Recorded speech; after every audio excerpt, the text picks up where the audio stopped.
Peace, peace, peace, everyone. Peace, everyone. I'm going to go ahead and get started here. I hope everyone had a safe day yesterday as we are in the beginning of the Jason period. Jason is July, August, September, October, November,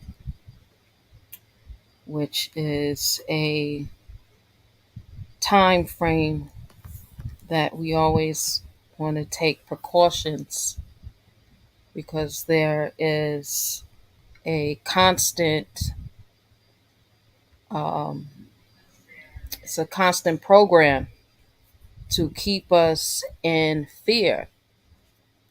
For many of us, we remember the movie Jason, and that's the fear that those months or these months, the so-called powers that be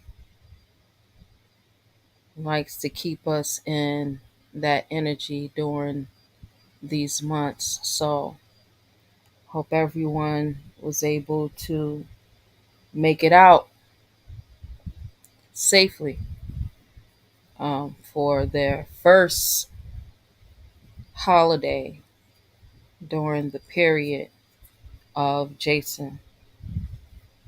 Islam. Shout out to everyone that's coming in. Let's see the comments. Islam, peace to you all. Shout out to my little big brother, the world class. Y'all make sure that y'all subscribe to his channel. Check out his information. He has a wealth of world class information. Miguel, put your link in the chat so everyone can always subscribe to your channel. Islam. Islam, Sister Man and Bay. Islam, peace and love. All right, so we're gonna go ahead and get started here. Tonight's theme is the miseducation of the Moorish Americans from leadership. The miseducation of Moorish Americans from leadership. And the reason why I chose that topic for this evening is because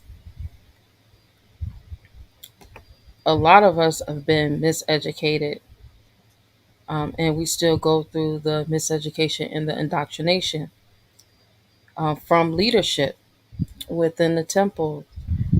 Someone uh, that I spoke with earlier today, um,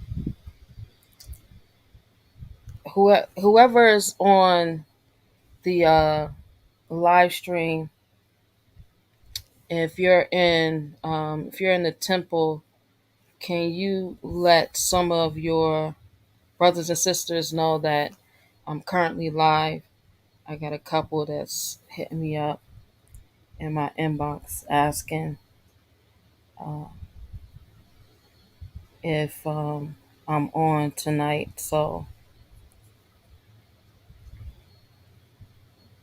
just give me a minute here.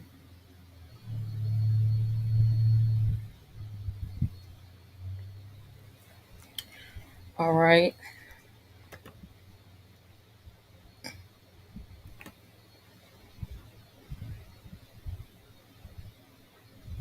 So that should be able to take care of that for the brothers and the sisters that want to check out the live stream. How's everybody doing? Hope that everyone is okay. Hope that everyone is doing well.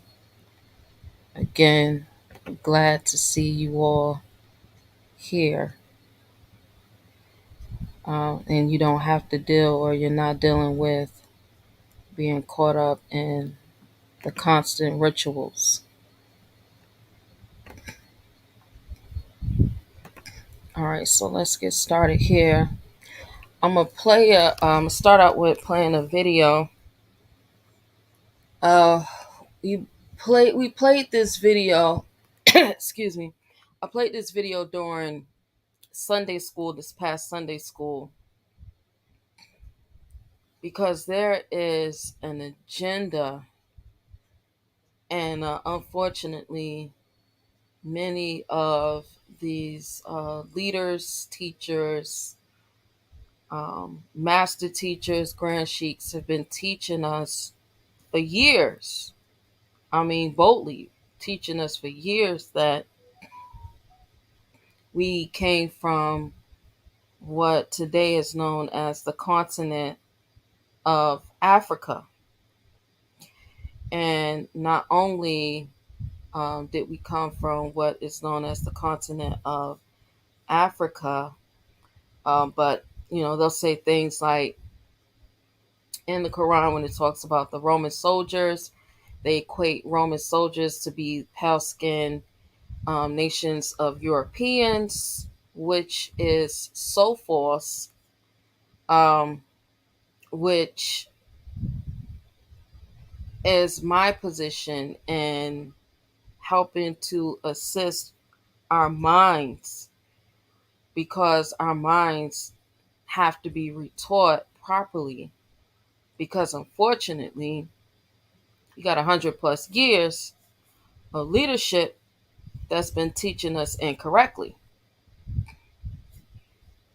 I don't know if it is a purposeful agenda to just keep us dumbed down, constantly making us think that we are inferior, and that before Prophet Noble Drew Ali came on the scene, that we were just dumb, deaf, and blind, that we had nothing, that we were descendants of African slaves, all those different things. I don't know if that is a concerted effort or it has been for 100 plus years with leadership in the Moorish Temple of America. But what I do know is that I am one of the ones that's here to assist us to help wake us up out of that. A lot of times you go and you ask your leadership questions, and the answers are, why do you want to know that? Um, what do you want to know that for? That has nothing to do with you. You're not an adept, so you don't get that. You don't get that privilege to know any of that. Islam brother Thomas Saunders, um, you don't get to know any of that. You're not gonna be privy to that information. I mean, and you're just asking simple questions because you want to know about the organization, about the religious body politic in corporate. You want to know about the government that you are a member citizen of, and you're belittled, and then you're bullied by the members within the organization, and that is because that is not Prophet Noble Drew Ali's Moorish Temple of America, but a duplication thereof. And so, because many of us have invested so much time, energy, finances, I mean, just years and years and years in this movement, many of us will stay there and continue to allow ourselves to be abused by membership. And so I'm one of the ones who have been fortunate through my journey that I've been a member of the same temple that I joined in 2023. Myself and a group of Moors, where we had a study group, we had been looking for a temple for years, years. And they had been looking for a temple before I had joined them, 4 years before I joined. And so we found a temple home, and I've stayed a part of my temple home since then. All right. Um, so, yeah, let's go ahead and get this started. I just want to open up with a reading from out of the Moorish literature. I'm going to go ahead and open up with the reading from the Moorish literature. And, you know, it said that the Moor said that Prophet Noble Drew Ali said that it would be your own brothers who would put you back into slavery. And that's what we are working to, or that's what we're working to get out of, or that's what we're working to no longer participate in, is enslavement. Okay, so I'm gonna go to the Moorish literature, and I wanna start at, let's see,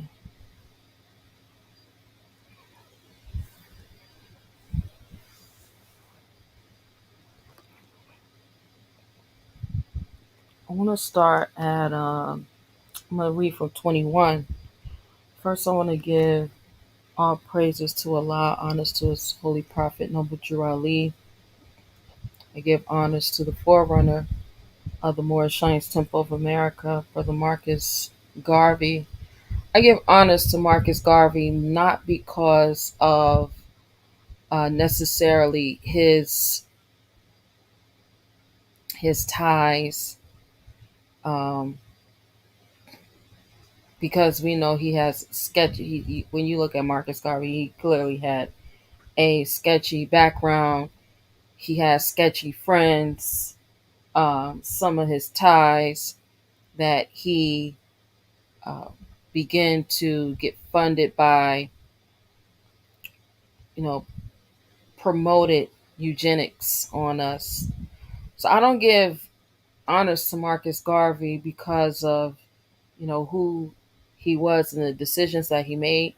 I give honors to Marcus Garvey because he definitely indeed was the forerunner of the Moorish Temple of America. He showed you what unity looks like as a organization. He was able to get thousands, I mean thousands of Asiatics in North America on one mind, one aim, one vision, and that was to unfortunately go to Africa because most of us had never been, and most of our family members, most of our loved ones had nothing to do, or they had never gone to Africa. So nothing to do with Africa or never gone to Africa.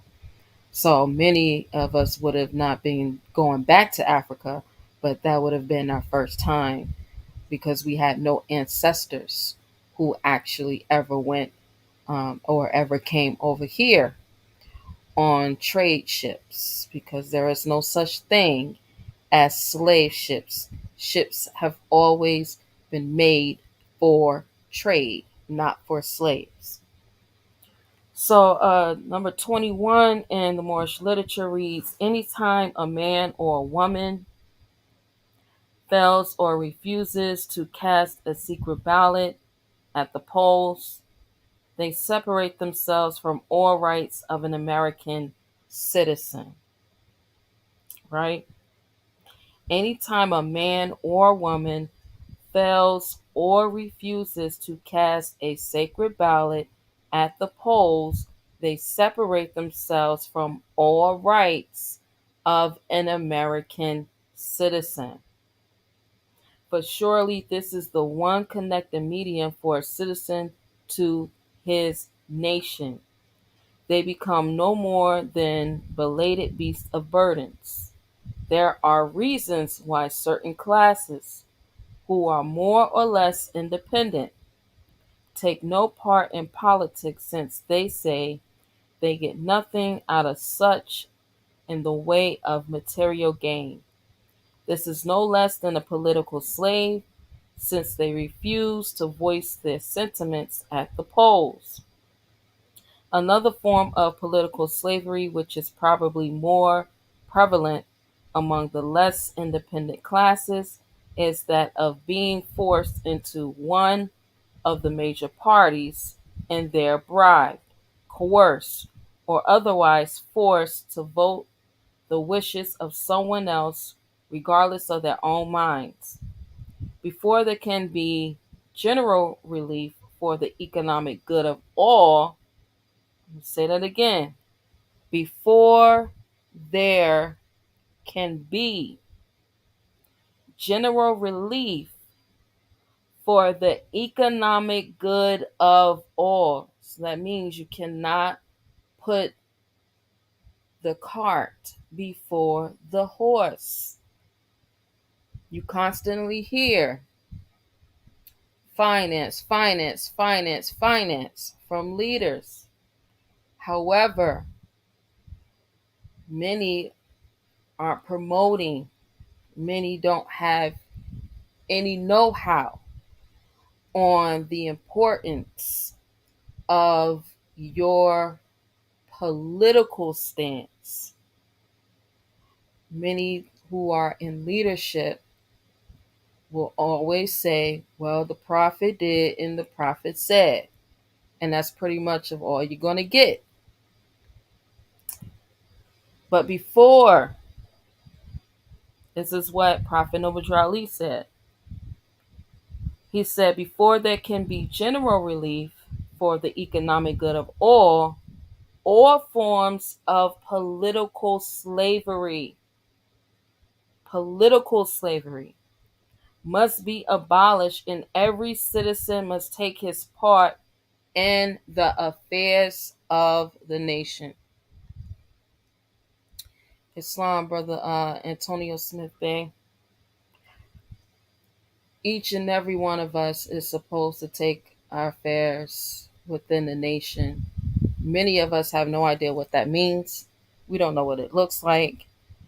We ask leadership. We've been asking leadership for years. Leadership will tell you things like, well, the prophet said you got the pen in your hand. Now you go and write it. Or they'll say things like, well, you got your nationality in card in your pocket. So make a change for you. And you're looking at them like, what are you talking about? Like, can you explain that to me? And if you ask them to make an explanation, they are belligerent. They get loud and ignorant because honestly, they don't know. That's the reason why they just parakeet Holy Quran of the Moorish Temple of America. They'll take bits and pieces and verses out of it and try to make you feel as if you are inadequate for even asking questions because you want to be educated properly and not just told something so that you can get out their face or get from around them. Islam. So I want to give honors to the first Supreme Grand Sheikh of the first Supreme Grand Council of the Moorish Temple of America, Brother Emiliel. I want to give honors to all past, present, and future members. Without the members, there is no Moorish Temple of America. Without the people, there is none. Leaders just act as if the people are peons. And it's about look at me and listen to me. It's what I say because I'm the leader, I'm the boss. Many times that's because they've never had any leadership position outside of Moorish Temple of America or their group that they are so-called leading. So that's the reason why they carry that type of attitude and those sentiments around.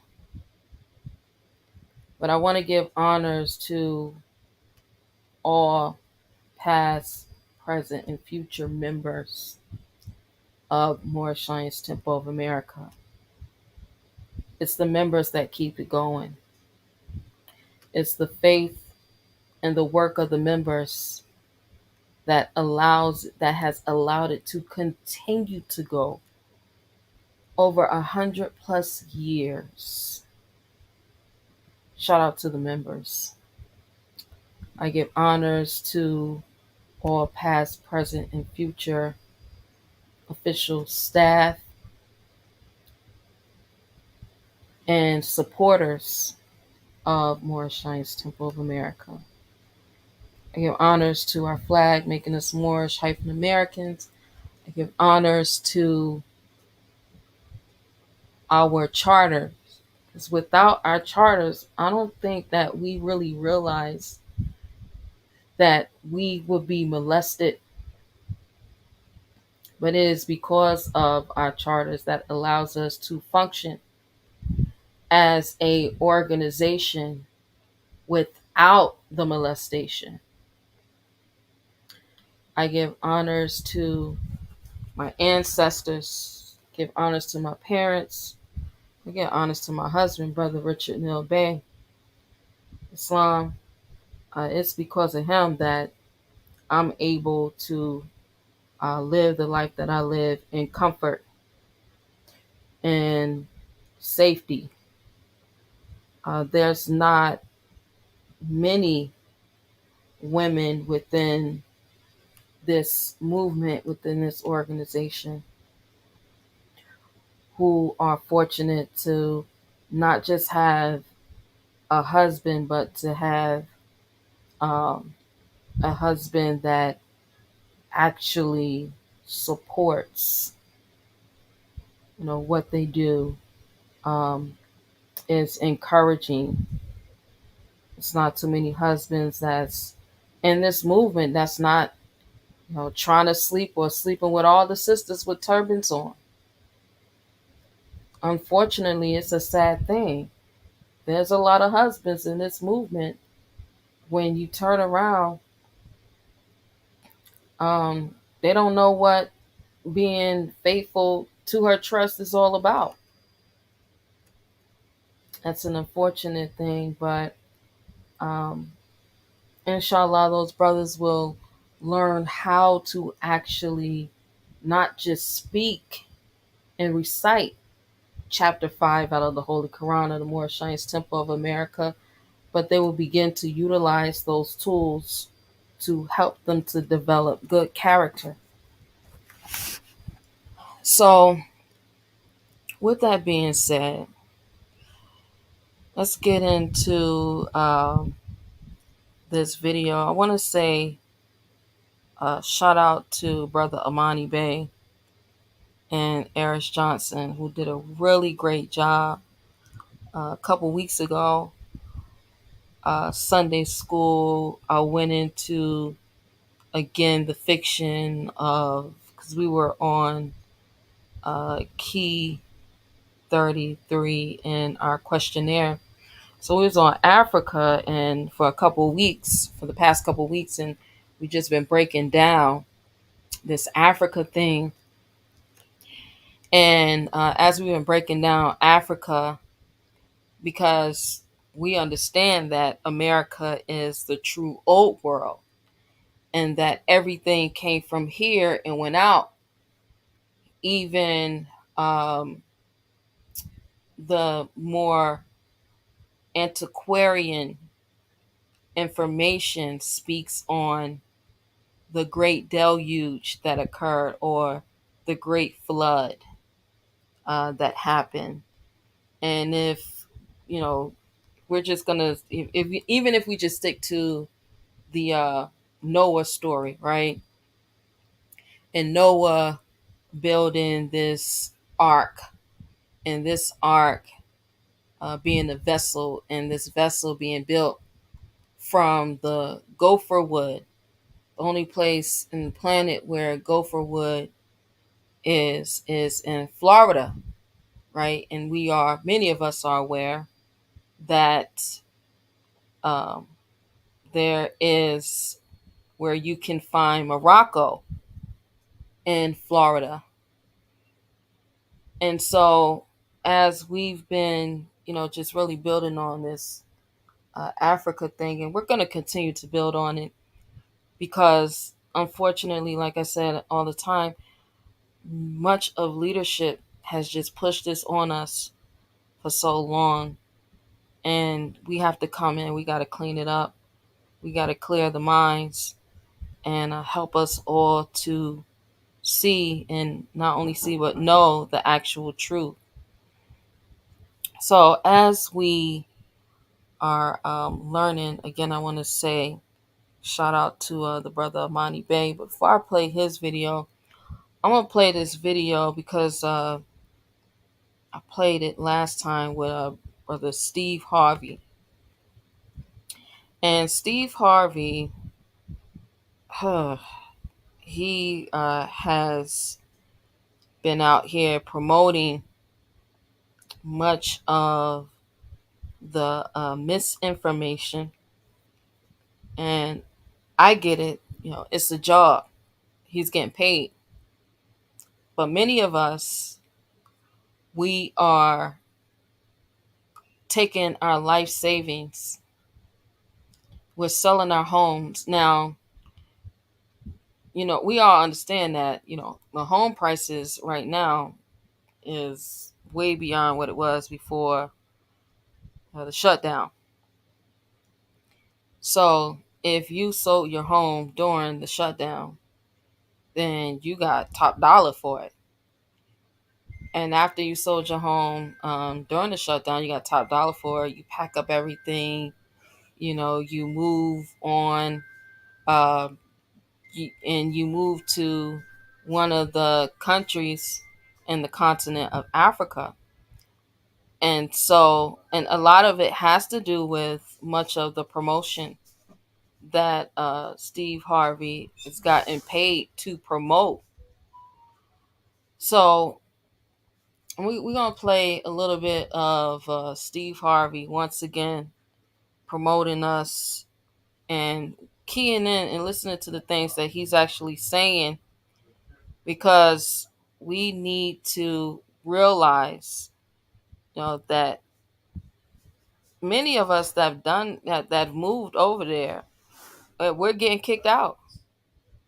We're getting kicked out of there, and we have to come back home and start life all over again, because we didn't have any other plans. Our plans were, we're going to move over there, we're going to live our best lives, and everyone was going to treat us the same way that Steve Harvey is speaking about in this video, and they're just going to love us, and they're going to just give us the utmost respect. But a lot of these countries are kicking us out because you have to pay a ransom.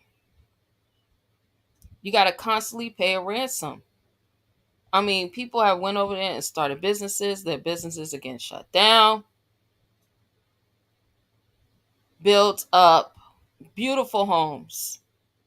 They're getting kicked out of their homes. I mean, so you have nothing left. Nothing. So you coming over here and you got to start all over. That's hard. And that's a hard pill to swallow. So I'm going to go ahead and get this video started. Let me see.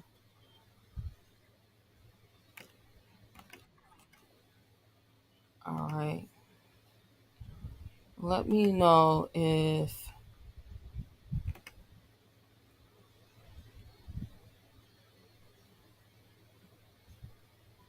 hold on, let me pull this up. Share the screen.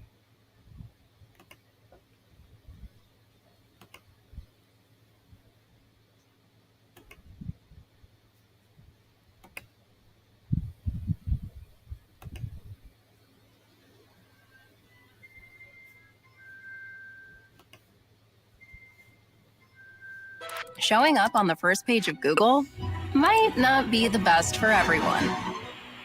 My vision and dream was always to come to the continent of Africa because it's my homeland. America's my home, but this is my homeland.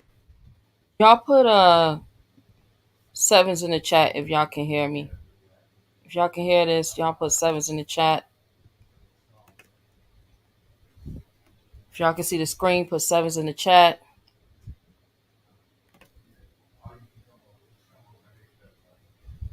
All right, we're going to go ahead and play this.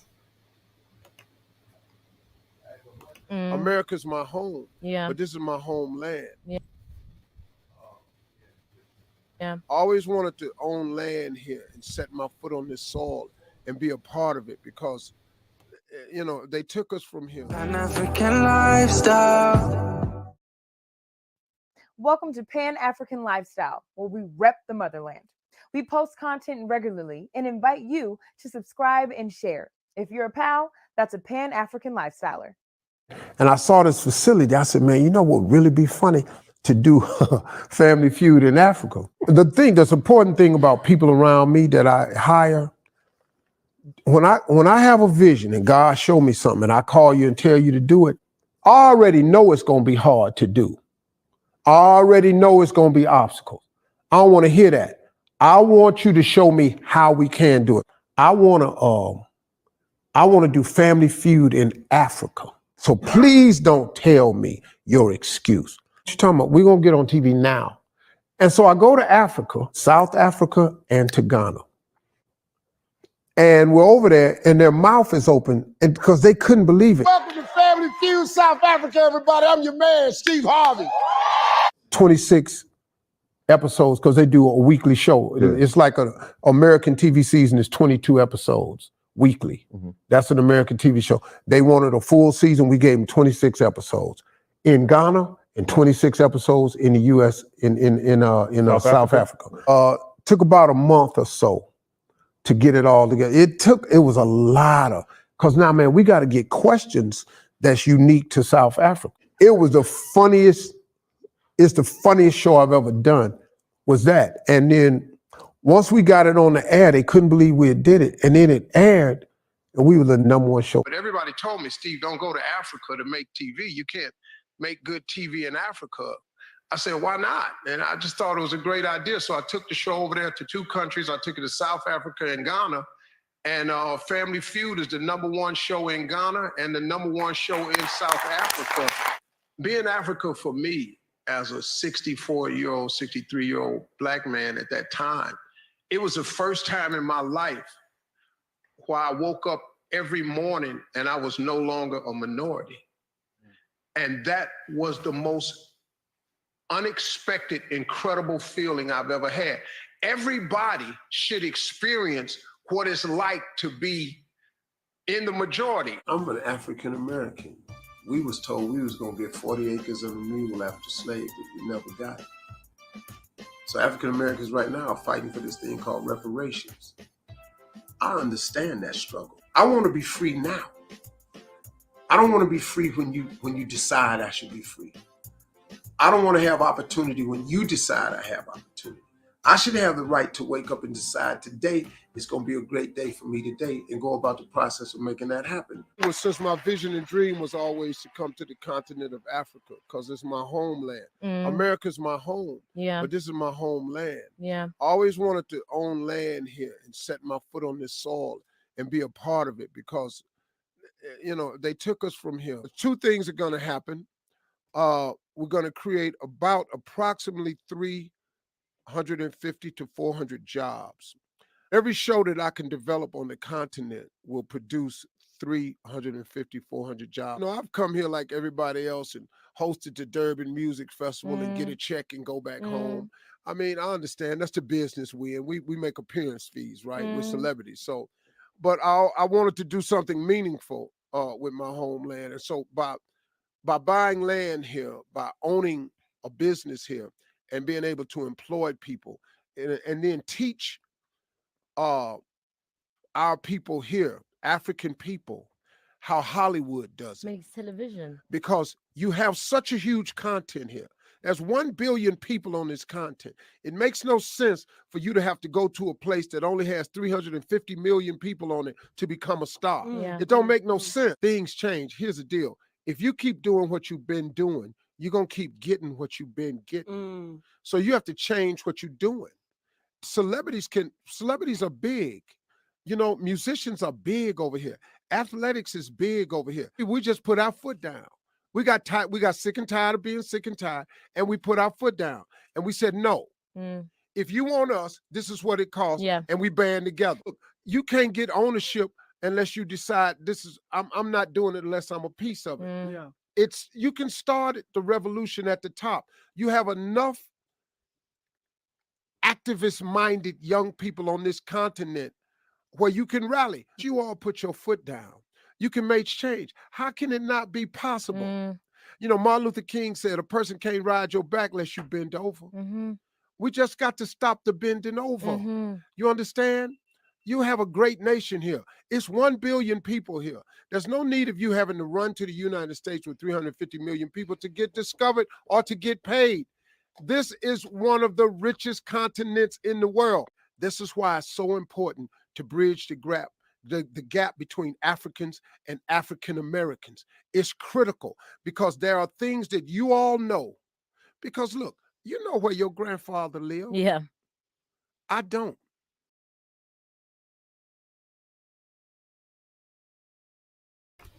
Now, y'all heard that, right?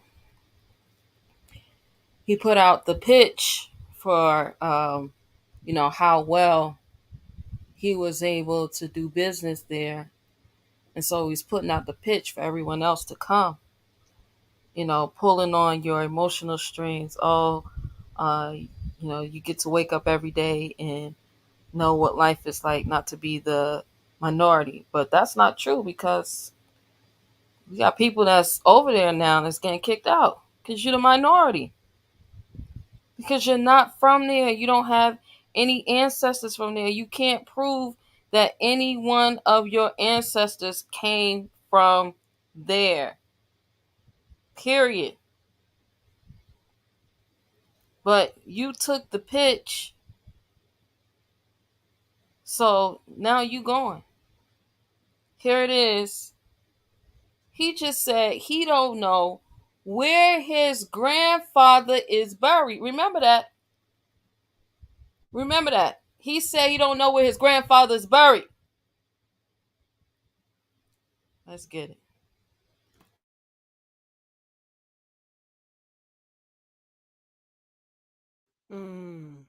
See, my father's father, my grandfather was a slave. Mm-hmm.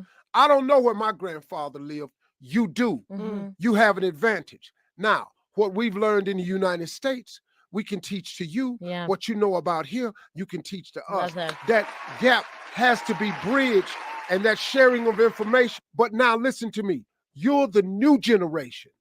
Y'all got to stop saying what y'all can't do. Now, remember this. Negative people always find a problem with your solution. Yeah. Every time you come up with a solution, they got a reason why it can't work. Now, we sitting here. You all have the power to change things. You really do. Y'all got microphones. Y'all got listeners. You got audience. You got ideas. That's how change is made. Thanks for tuning into Pan African Lifestyle.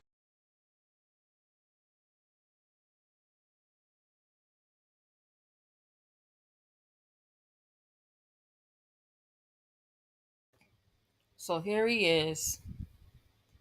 He claimed that he doesn't know where his grandfather is buried, and that his grandfather was a slave. Was a slave. His father's father. Now, his father's father was a slave, and he doesn't know where his grandfather was buried. All right, y'all. Let's get it. Again, shout out to brother Amani Bay and Eris Johnson. Y'all make sure y'all subscribe to his channel. He has a lot of wealth of information, especially if you want to get into learning how to do your genealogy. If you want to learn how to go and find land grants uh, and deeds, definitely subscribe to Brother Amani Bay's channel. I'm going to share his link in the chat for anyone who would like to subscribe to his channel. So let's get it, y'all. If anybody wants to come up and join the panel, you can. If anybody wants to come and join the panel, you can.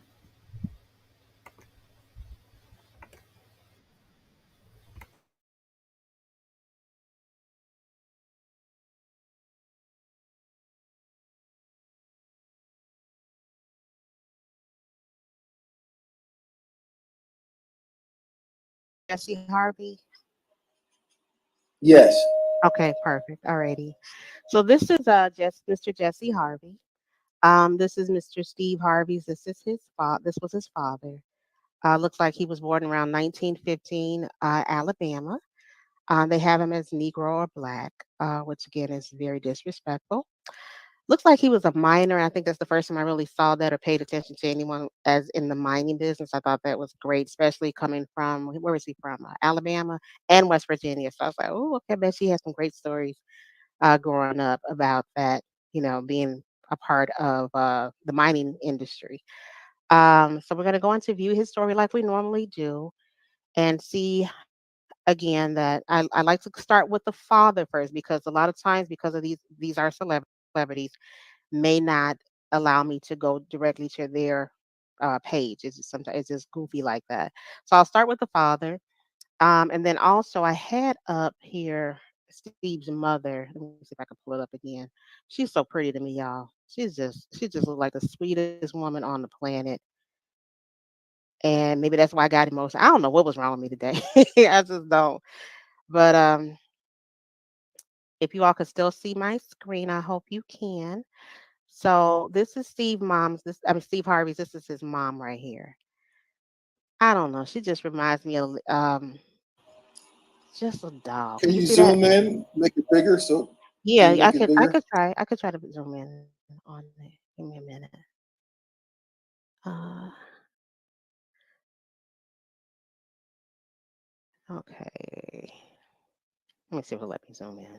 Nope. It's like when I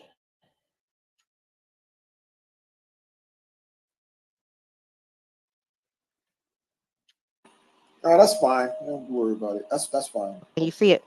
You had it. Yeah, that's good. That's Okay, good. good. Yeah. Okay. Okay, so this is his mom. Okay, perfect. This is his mom here. This is Mr. Harvey himself, dressed to impress. I believe, let me see, when did she transition? Let's see. She transitioned a few years ago, but she's just like the beautiful, most beautiful woman. She reminds me of women that I grew up in the church. You know, all of our grandmoms, big mamas, as they say. We didn't say big mom in my family. We said grandma. That's what we all said. We all said grandma, granddaddy. I think this was his father. I'm not sure who this gentleman is, but he came up under Steve Harvey's parents. I'm not for sure if this individual right here, if you all could see him, if he was his father or not. I'm not sure who the lady is, so I don't really. Oh, somebody did that to me earlier. I forgot about that.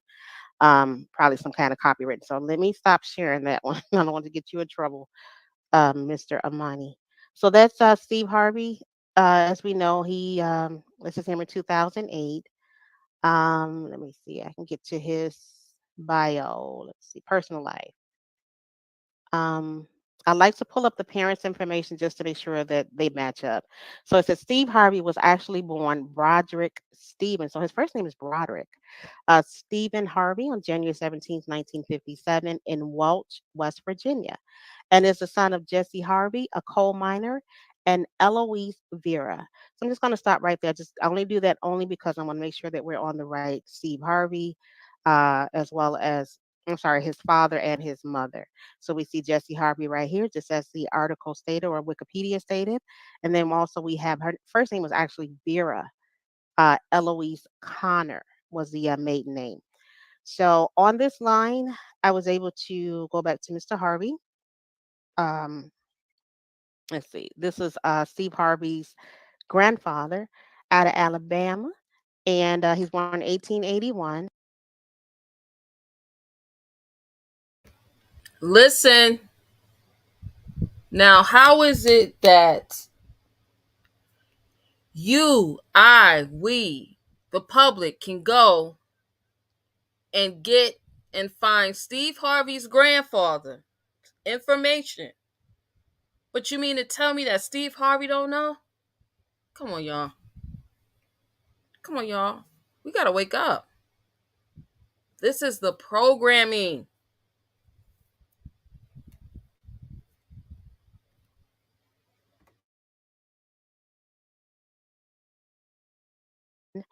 Farm labor, general farm. I know Amani is great with looking at I guess I'm sure you want me to pull this up, this Amani, so I will.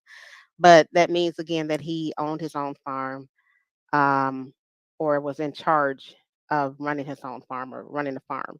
So let's see. It may not let me do so. Okay, it is giving me that. Yep. So here we go. John Harvey Jr. about 1882. Black black. He was born in 1882.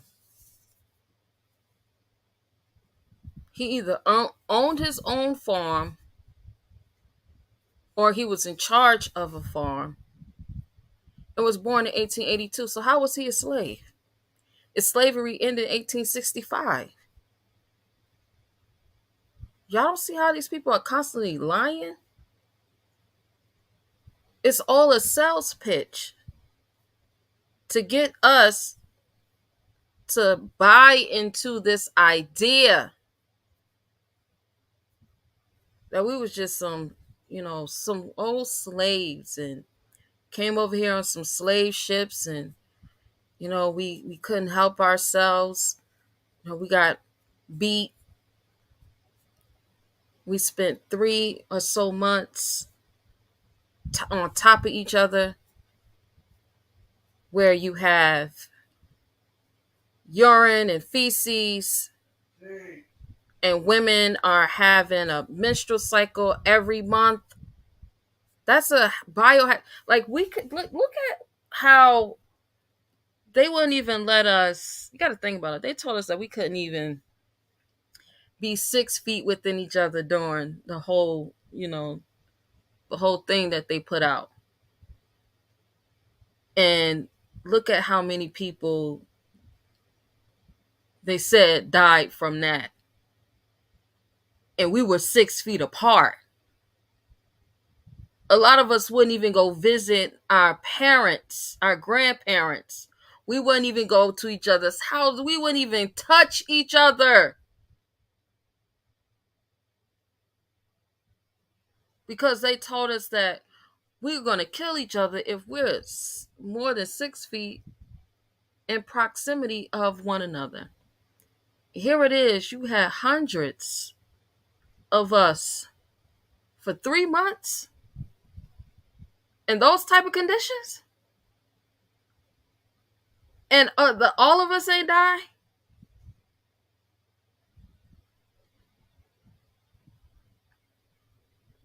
And the crew didn't die. Come on, y'all. Do you know how long it would take just for bathroom breaks?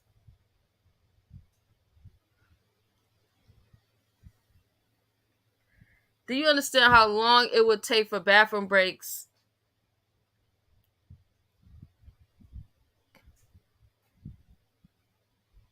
Every day. That's a whole day. That's a whole day, y'all. All right.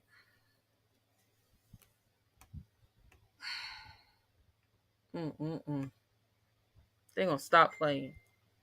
Here it is. His grandfather. He lied. He said his grandfather was a slave, and he didn't know where his grandfather was buried. But that's the advantage that people in Africa have over us over here, because we don't know who our grandparents are. And our grandparents were slaves. His grandfather was born in 1882. He should be ashamed. He should be ashamed. We got to stop following this nonsense. Black, I hate that word. Male had married and out of Virginia, general farmer. Looks like he had, look at this, King E. Harvey. Someone, I wonder if Steve Harvey knew something about his family. He's not sharing. But anyway, so he was in the coal mines as well. So it looks like that ran in the family. He also worked at an auto plant in the 1930s, which I'm sure was very wonderful for him and his family. And then going from him, I can't go back too far on this line, but we're still in Alabama. This is another John Harvey Sr., born Alabama, 1934. And his father was Mr. William Harvey. You mean 1834? Did I say? Oh, I'm sorry. 1834.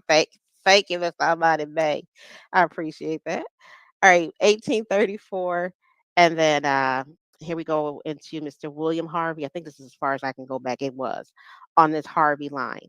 He was born about in 1800, and his lovely wife was Miss Nancy Elizabeth Boyd. Here we go with the Walker family. Shout out Walker family, Harvey.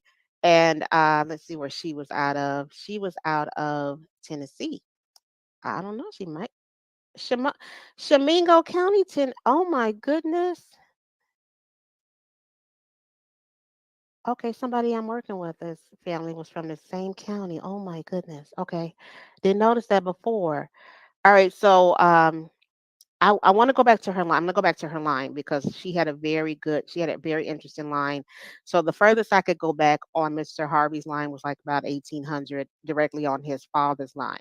That doesn't mean anything. It doesn't mean that he's still not Aboriginal, indigenous to this land, as well as he may have some royal bloodlines and to be determined, Europe or England. But that lets you know, once again, his at least we didn't see the slave so far.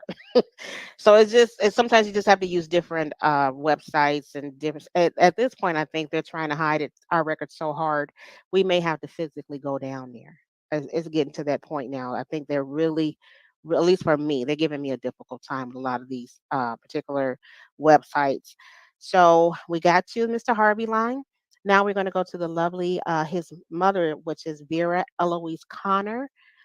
She was also out of Virginia, March 27, 1915, West Virginia. She got married to her wonderful husband. And then I do remember, I always thought Steve was from Ohio because I always remember him talking about growing up in Ohio. So I thought that's where he was from. And I didn't realize he was from West Virginia or from Virginia at all. She had, let me see, her parents were Mr. Frederick Connor and Hattie Perleyman. So one of the lines, let me see, this particular line, I believe I was able to go back just a little bit further. Also in the coal mining, that's what they did in Virginia. Boy, they were in that coal mining business, and that's not talked about as much as it should be. They always show us the, other nationalities working in the coal mine. They didn't really show us working in the coal mine, and we had a heavy hand in that industry. So here we are with her. Look at that, with all these children. I get excited when I see all these children like this. So this is the wonderful Connor family, which is again Mr. Steve Harvey's his mother's side of the family, and then her father or grandfather, as was Mr. Matt Connor, also out of Virginia. Let's see, Smith River, Patrick, Virginia. I never even heard of some of these places. He had his father was Mr. Ben Connor. Once again, just giving honor to the country of origin, America, J. Connor. And then she was born, let me see, he was born in, let's see, 1820. Now, let me go back for a moment because I noticed a name on here that I forgot to look on that line, but I'm not going to look on it. But it looks like he was married twice. So his first wife was a Snell, and I always, when I saw that name Snell, I thought about Snellville, Georgia. And then here we go with this lovely Ross family. I wonder how far that will take me back. But I don't know. I'm not gonna mess with it right now because Steve, looking at your family already got upset. So I'm not gonna make myself even more upset looking at the Ross line. So I was able to go back on the grandfather of, I'm sorry, the family of the Connor family, which is Steve Harvey's mother. I was only able to go back to 1820. Doesn't mean anything. Doesn't mean anything bad at all.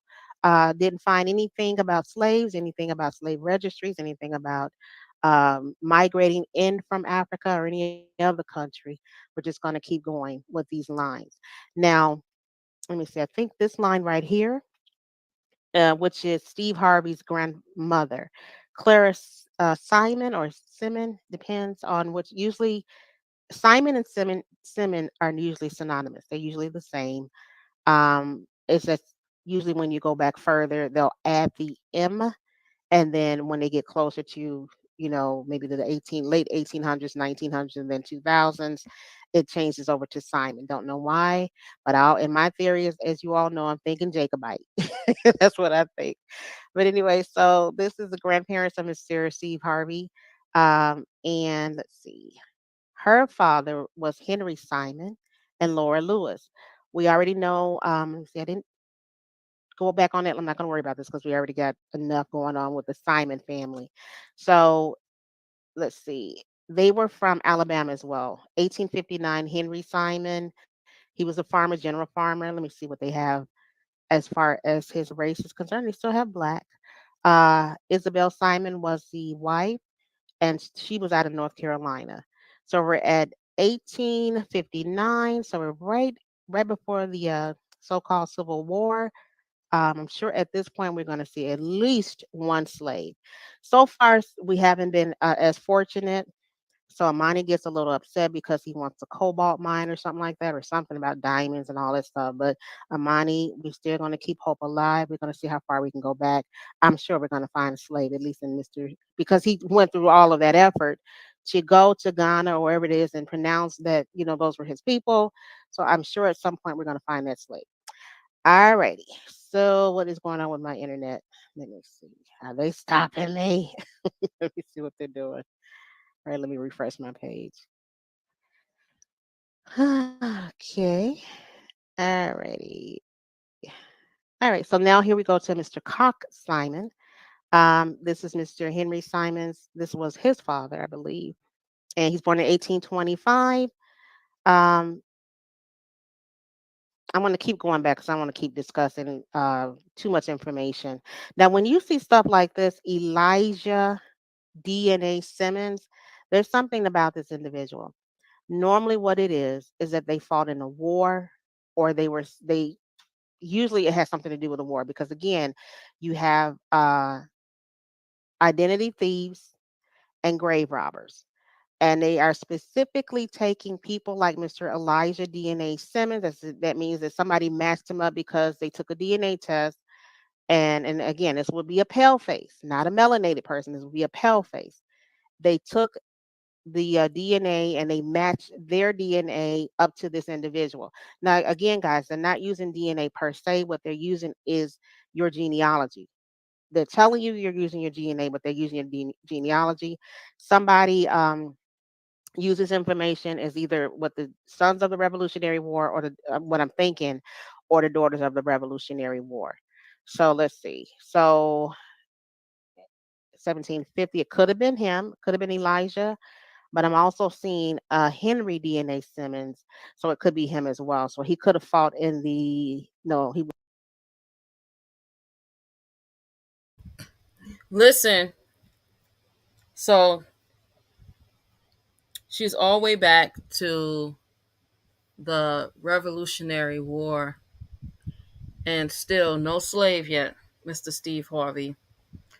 As she's mentioned, as you're doing your genealogy, not taking a DNA test, but as you're doing your genealogy, if you see DNA on there, it's most likely because the pale skinned nations of Europe are trying to attach themselves to your ancestors.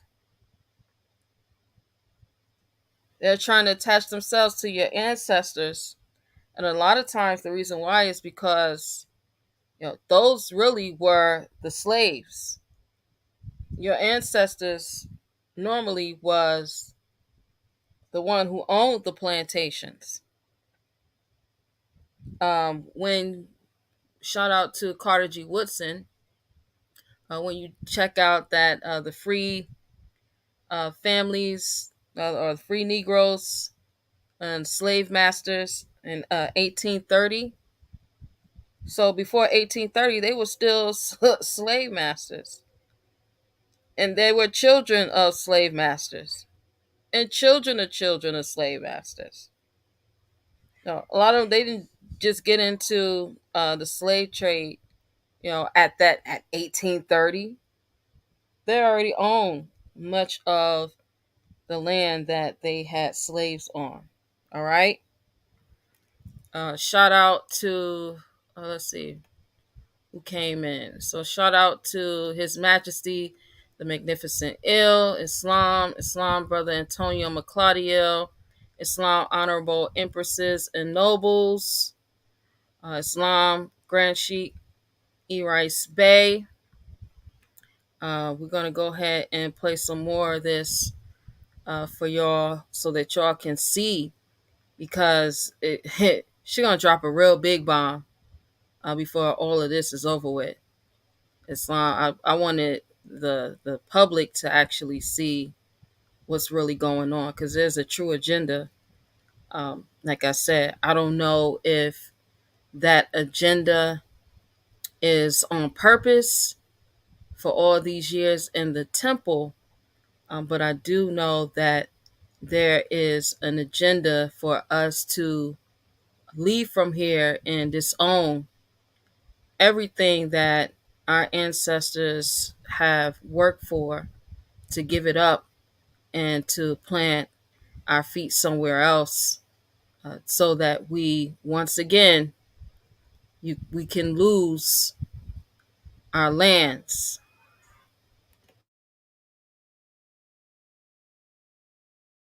Was he passed before the Revolutionary War, so I'm thinking it was the other one. But anyway, now we see it changed from Simon to Simmons. Now, I already have this saved, and I have it saved for a reason. The reason was this is one of you're going to find all the time a common ancestor. This is a common ancestor of mine from back when I first started doing genealogy. Stumbled down that doggone rabbit hole and found the connection. Now, what's interesting about the Simmons family is that they were very prominent. They're not going to really give too much information about their nationality or race. It would be white if it was on a census record, but that's okay. You don't have to worry about that. Harrison family ties in with the Harris family. Um, and then we go to a Wilson Benson Simmons. So once I got here, this got interesting to me. It says John Simmons arrived into the colonies. So he would be the patriarch that came in through, let's see, the 1648 Virginia, James County, Virginia. John Simmons arrived into the colonies. He came in from, okay, look at this. John Simmons, vestryman at Old Buck Church. Oh, there's so much to read. But I'm wondering if Mr.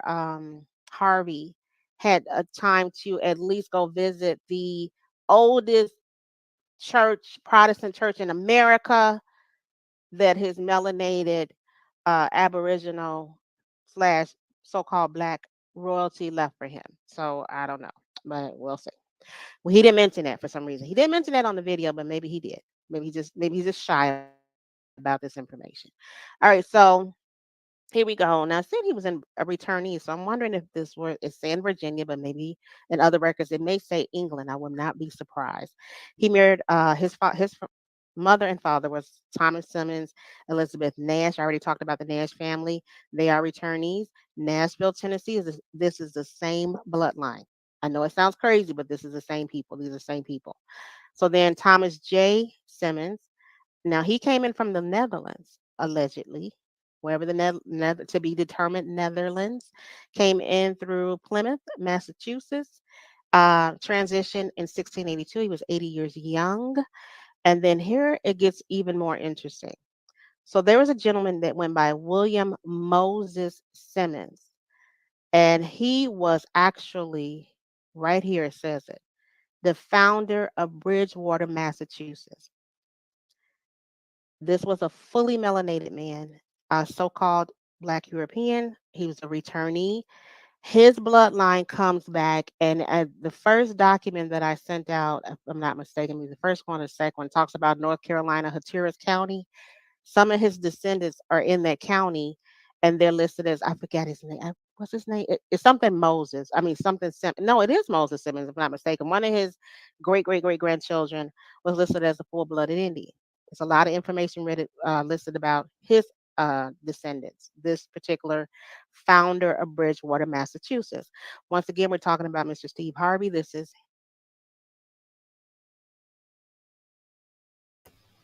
Y'all hear that? One of his ancestors actually founded Bridgewater, Massachusetts. And not only did he found Bridgewater, Massachusetts, but he was a full blooded Indian.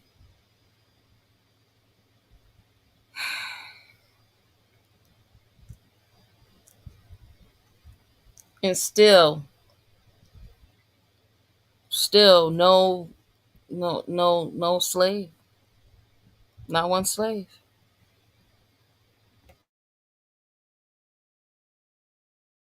his family. This is his family. And also, let's see, keep going back. This is the line I want to keep going back on.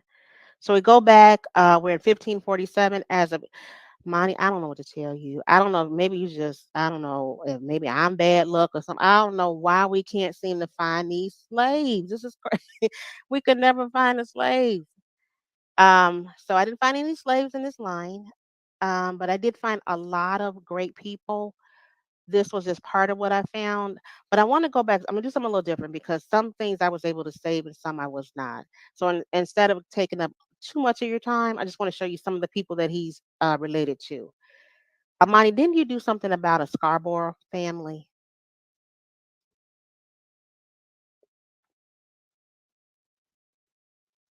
Amani,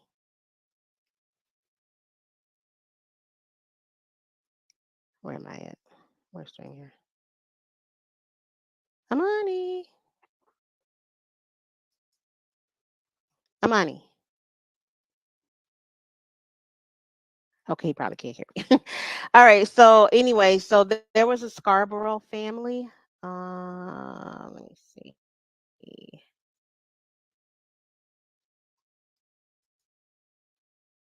Make sure you guys can hear me. Okay, I don't know where Monty is. He can't hear me. You all can hear me though, right?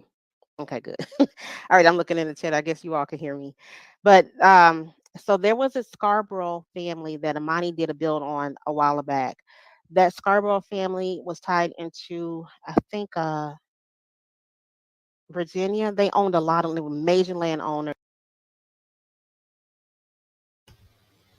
Now remember, like when you go back and you watch this, remember that the last ancestor that she brought up, the one who um, was a returnee, the one who founded um, the city in Massachusetts, he was born in Virginia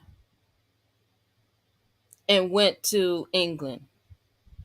It wasn't the opposite. So he wasn't from England. He was born in Virginia and went to England. This was the 1600s. And he wasn't a slave. And he founded a city.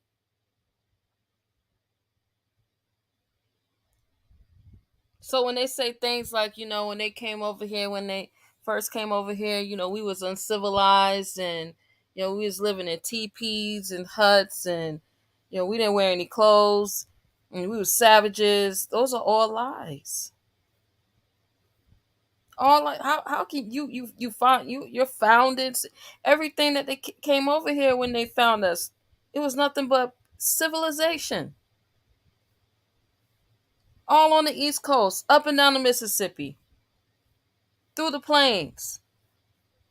Nothing but civilization. Booming.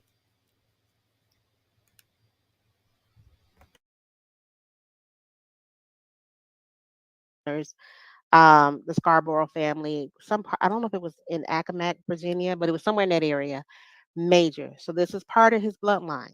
This was one of them. This is another individual because I mentioned a Harrison already in his family. This is his one of his ancestors. Also, let's see. He had this was actually Lord John Warren was his ancestor. He was related to the Davis family as well as the Mitchell family. Davis family, this is the same Davis family out of with Nickety Davis. Also, there was a Baron, a Lord, Baron, what's his name? Baron something Davis. That's the same family. He's related to the Mitchell family, which Chief William Mitchell comes out of. He's related to them. He was related to the Graham family. As a matter of fact, I'm going to click on that one. And it's the first time I think I've ever seen a Graham listed on anybody's bloodline. Through that Graham family, look at this. Here go the beautiful Campbell family showing their wonderful heads. And so this Dougal Campbell, Ardinghouse. So this is your royal line that Mr. Harvey, and this is 1502. This is who he's related to. Somehow he skipped all over them, disrespected them, and decided to hightail his butt to Africa. So yeah, that really, yeah, I'm sure they're gonna be proud of you in the afterlife when you get to see them. and they're gonna be so happy. All right, so this is part of his bloodline as well. And then there was one individual that brought me to. I'm gonna go back for a moment. Let's see. Is it here? It's here. So Chief the Sun now asked me about a name that I wasn't familiar with, and I'm still not really familiar with. But I believe it was Alpine or Alpin. Um, this is the. Remember, I was telling you all about an Alpine. I'm sorry, a website or a book talks about the melanated kings and queens or people rulers of Britain, um, Scotland, and Wales, I believe. Let me see if I can expand this a little bit more for you. This is actually the progenitor of the Alpine or Alpine line. So hopefully you all can see this. This is the Christian converted Moorish Pictish Kenneth MacAlpin. They took the Mac off, but this is the same family. This is around 843 through 858 AD, who was also called Niger Val Dub. When you see Dub, that means black, was the first king of the Scottish Alpin dynasty. The Scottish archaeologist David McRitchie stressed that Alpin, the father of Kenneth MacAlpin, was a half black Piot and half black Scotch. So I guess one half black, the other half black makes a whole. There you go. All right, whose son Kenneth was the first to merge the two foremost branches of the blacks in Scotland. So why am I bringing him up? This is one because um, Chief just asked me about an Alpin and Alp. This is really the same one, even though it says Alpin. Alpin without the E. I think it has to do with the mountains, and the other one with the E has to do with the mountain range. But it's the same bloodline, same people. Alrighty. The reason why I brought that up, brought this was the part that made me cry, was there's another ancestor that I tried to pull up. I saved it, but it disappeared. This is Steve Harvey's great ancestor. Let me go back to the chat because I hope you can see this. This is King Alpin of Norway, and this is his great great grandmother, Queen Alpin of Norway. This was one of his direct ancestors. So let me see.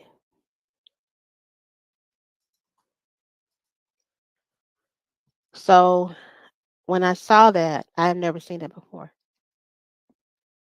And I don't know why it just got me so emotional. I I don't know, maybe I feel for them because they're in a position that most of us are not in financially.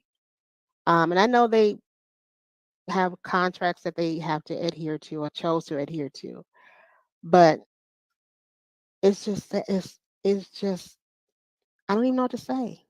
I don't know what to say. Here it is. You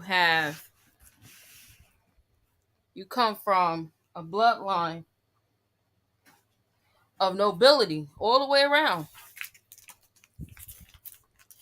And you will sit there and lie and say that you don't know who you don't know where your grandfather was buried. Your grandfather was a slave. You love Africa so much because that's where we're all from. And here it is.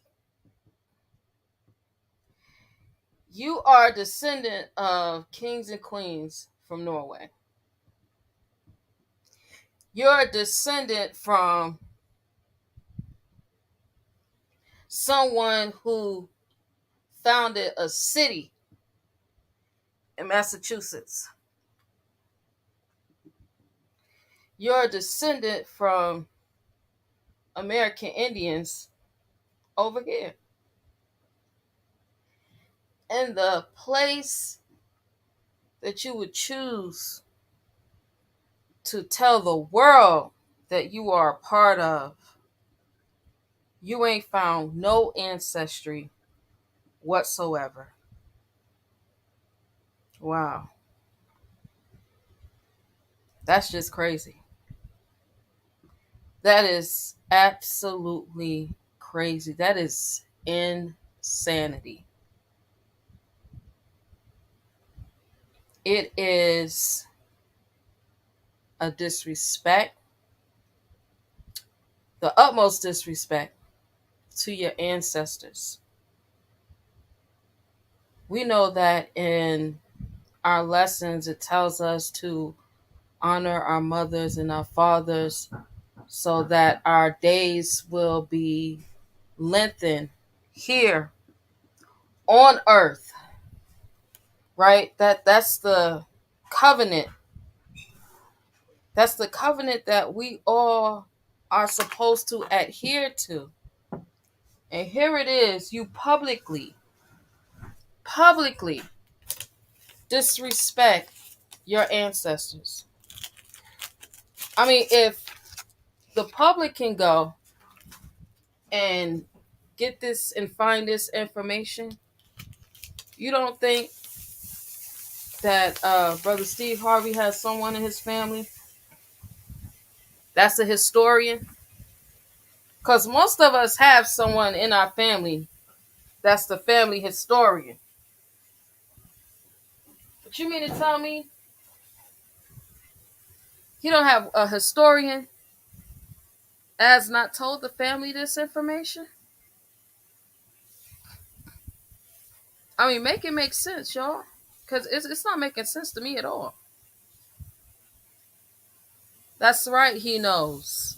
He knows. Like many of these so-called celebrities and many of these content creators, many of these so-called political figures that's constantly trying to get us to go somewhere where we are not from, trying to get us to denounce that we are originally from here. So if we are originally from here, everything started here and we went out and we set up everywhere else. We see examples of us setting up everywhere else when we go and we set up Liberia and other places throughout the world. Now, that's what we've always done because America is the true old world. So if we're going out and we're setting up from everywhere else, but this is home base. This has always been home base. We talk about, we are, we're Moroccans, and Morocco is here. Morocco been in Florida since way back when. Way before we created that kingdom, which is an outpost. We got to stop this craziness and this nonsense. The world is looking at us for direction, and we don't know which way to go because we are constantly trying to make ourselves to be a part and from somewhere that we're not. So we're taken advantage of. Again, shout out to Brother Amani Bay, Eris Johnson. I'm gonna put the link for his channel back in there, so in the chat, so y'all can go ahead and grab that. Make sure y'all subscribe to the brother. Y'all go ahead, make sure y'all like, share, and subscribe this live that I got going on. Let's get into some other things.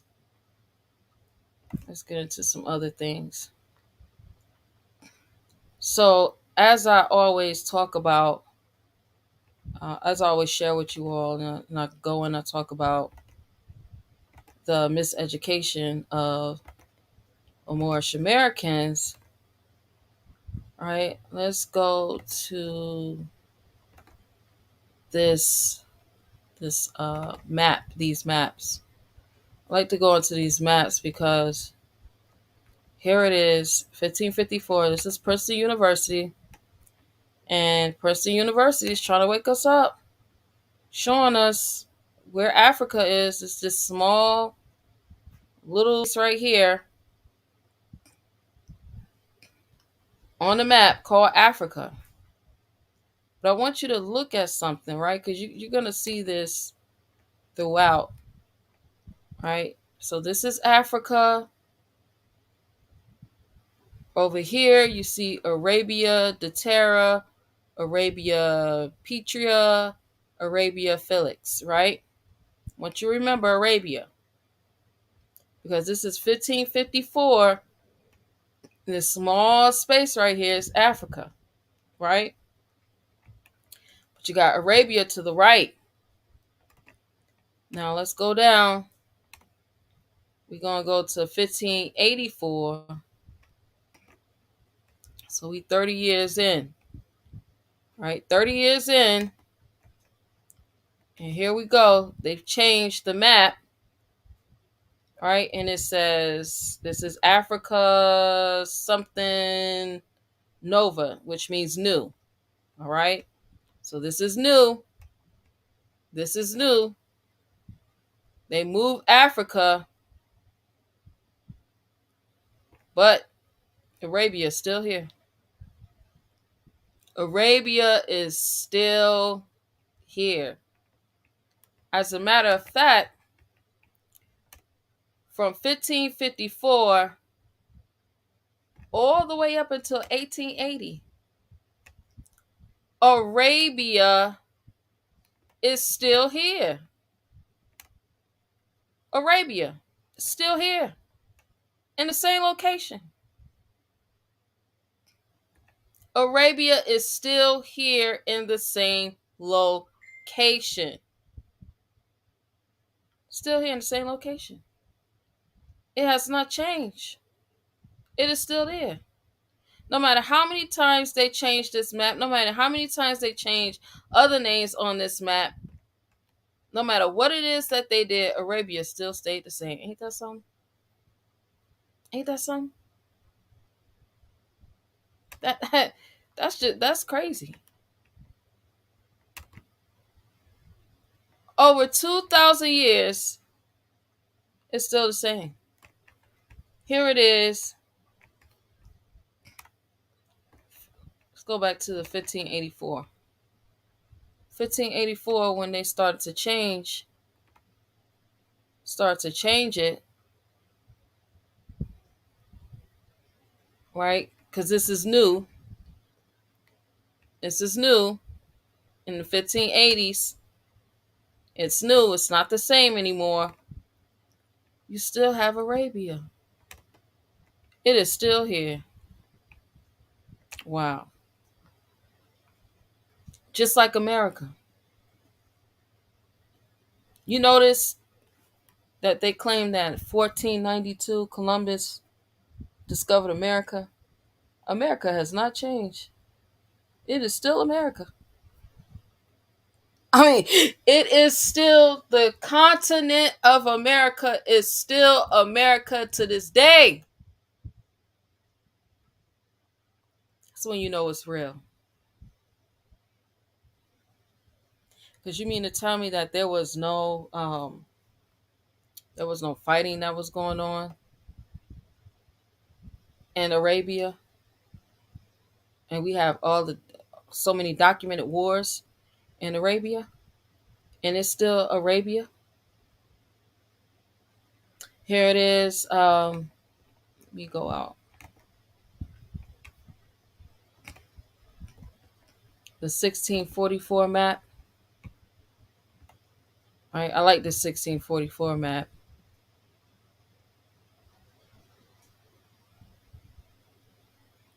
All right, the 1644 map starts to get into what the people look like, right? And 1644, still Arabia, even though it says Nova description, Africa, new description. Africa, new description, still got Arabia. Only in the 1600s, you still have Arabia. It has not changed. It hasn't changed. One of these maps, I think it's this one right here. This one or the next? I think it's this one. This one, this is 1710. Okay. 1710, right? This literally it says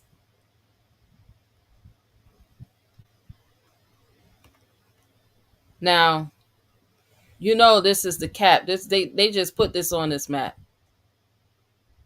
And this lets you know that this map was reconstructed during the Reconstruction period.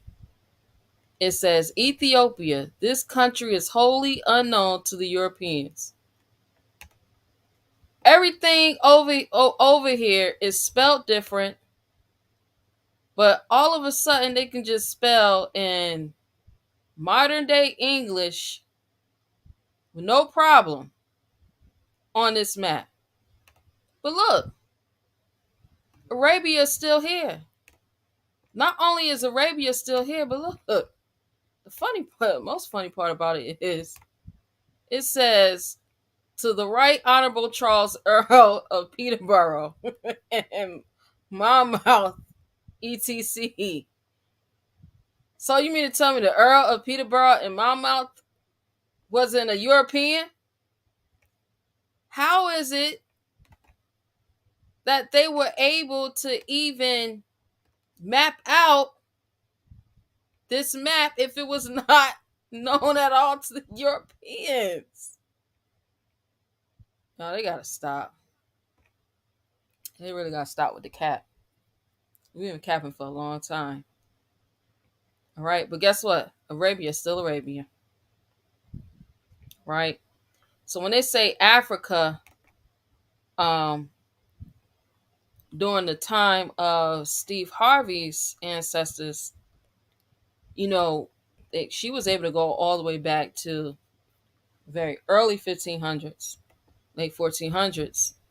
And so if Steve Harvey had any ancestors from Africa, it would have been this small little place right here. This small little spot right here.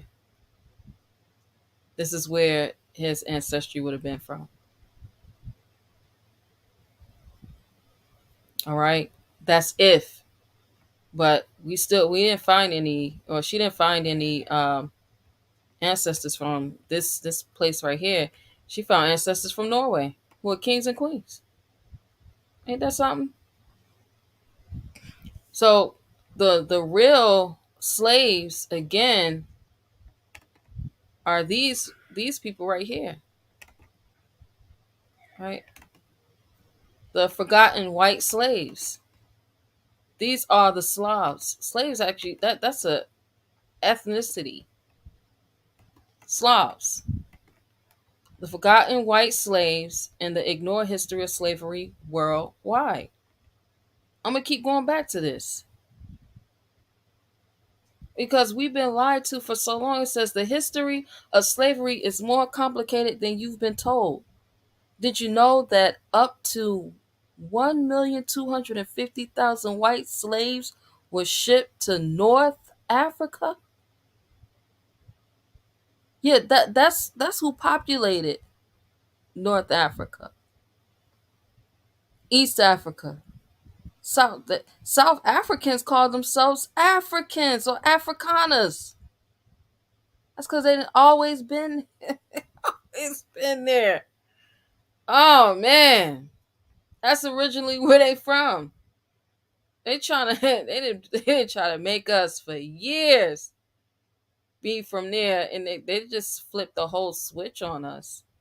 It says white slaves were shipped to North Africa. Did you know that a fifth of the United States government's 1797 budget was paid in tribute to North African Muslim nations to free and stop enslaving Americans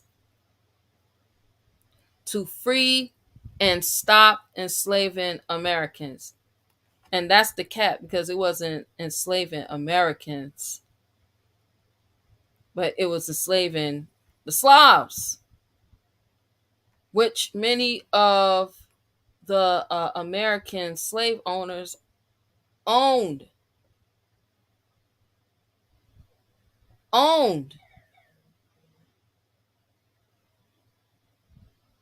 Says, did you know the Ottoman Empire enslaved millions of Europeans? They were Slavs. Did you know that slavery was so common in ancient Britain that the Anglo-Saxon word for Britain was used interchangeably for slave? Did you know owning and selling slaves were universal? The story of slavery is more complex than we realize, and we should reassess our relationship to history and its legacy by acquainting ourselves with the facts. With the facts. Not with the hearsay, not with the, oh, I feel like it. I want to I feel like, the Roman soldiers was pale skinned Europeans, and the pale skinned Europeans, they came and, they did brother man Jesus this way, and the Europe, they always got their foot on our necks, and pale skinned Europeans wasn't in any position to be over anyone in Rome. The Romans look just like me and you. The ones that was in charge, they look like us.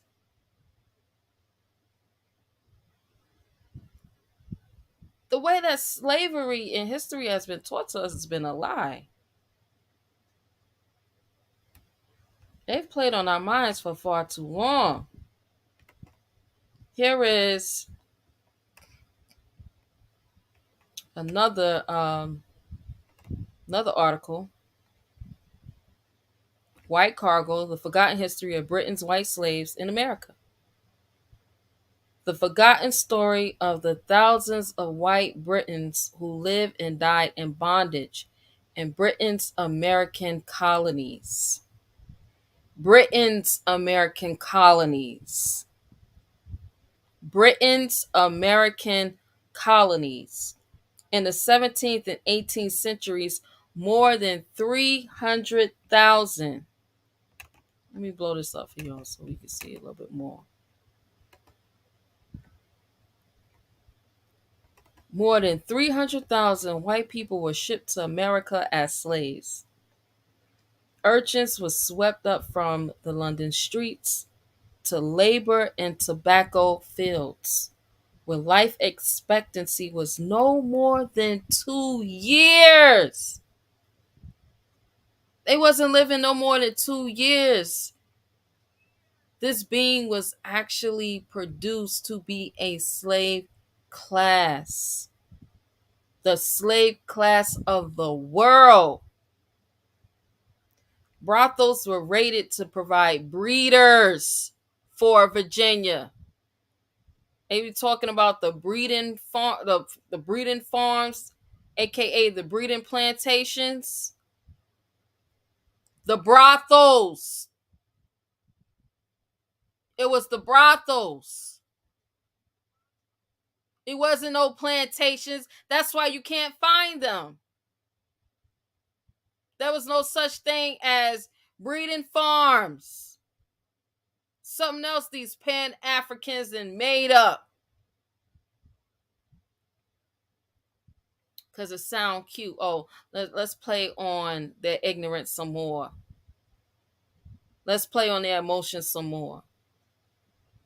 Because, it ain't enough for us to tell them that their great grandmothers was raped by so-called AKA master and his sons and his friends. Oh, we're going to tell them that they was on breeding farms. It was the brothels.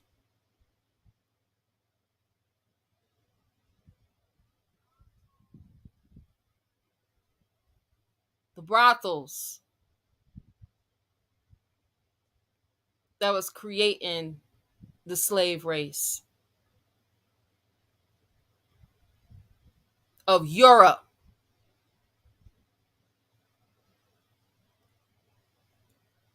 For Virginia.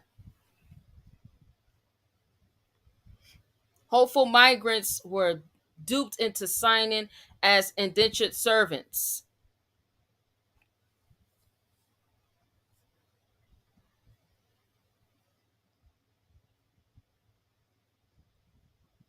The migrants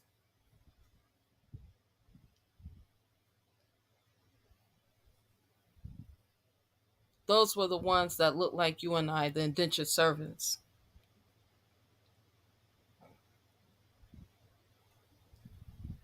They're the ones who had the skills.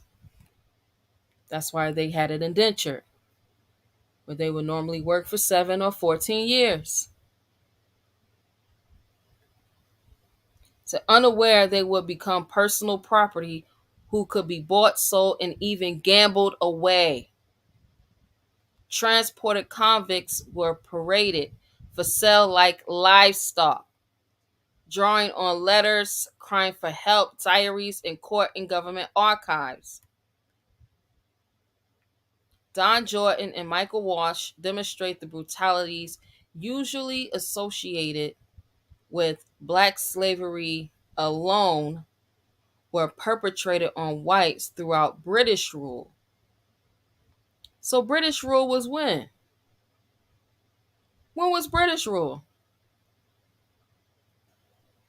It wasn't British rule from the 1600s all the way up to the 1800s. That was British rule.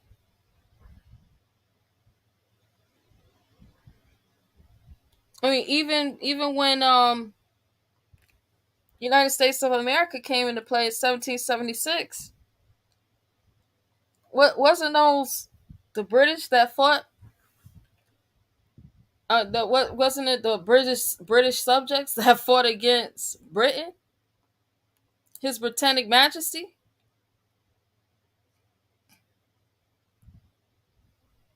So it was British rule for a real long time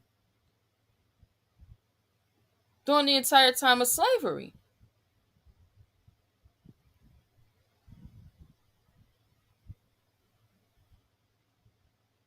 Because slavery it ended for the pale skinned Europeans in 1865.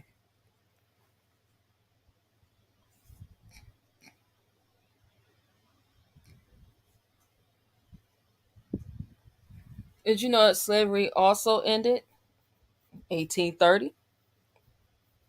So who was freed in 1830? The ones that was freed in 1830 was the ones who had indentures.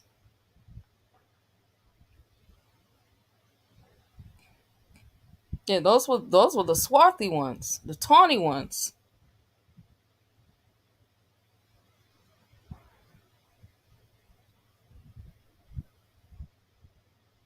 It said the trade ended with American independence, but the British still tried to sell convicts in their former colonies, which promoted one of the most audacious plots in Anglo-American history.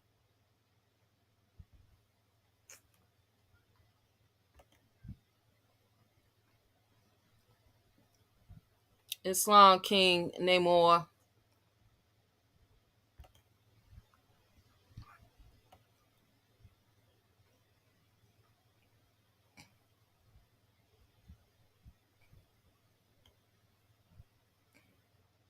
Let's go back to it. It says almost every ancient civilization possessed slaves and enslaved others. The English word slave derives from the enslavement of the Slavic peoples. Thus, when the word slave was coined in the West, the impression was of a Caucasian slave. So, let me get this straight. The word Slav was actually created in the West. You know, y'all do know the West is here, right? So we created the word Slav. We created the word Slav. Mm-mm-mm.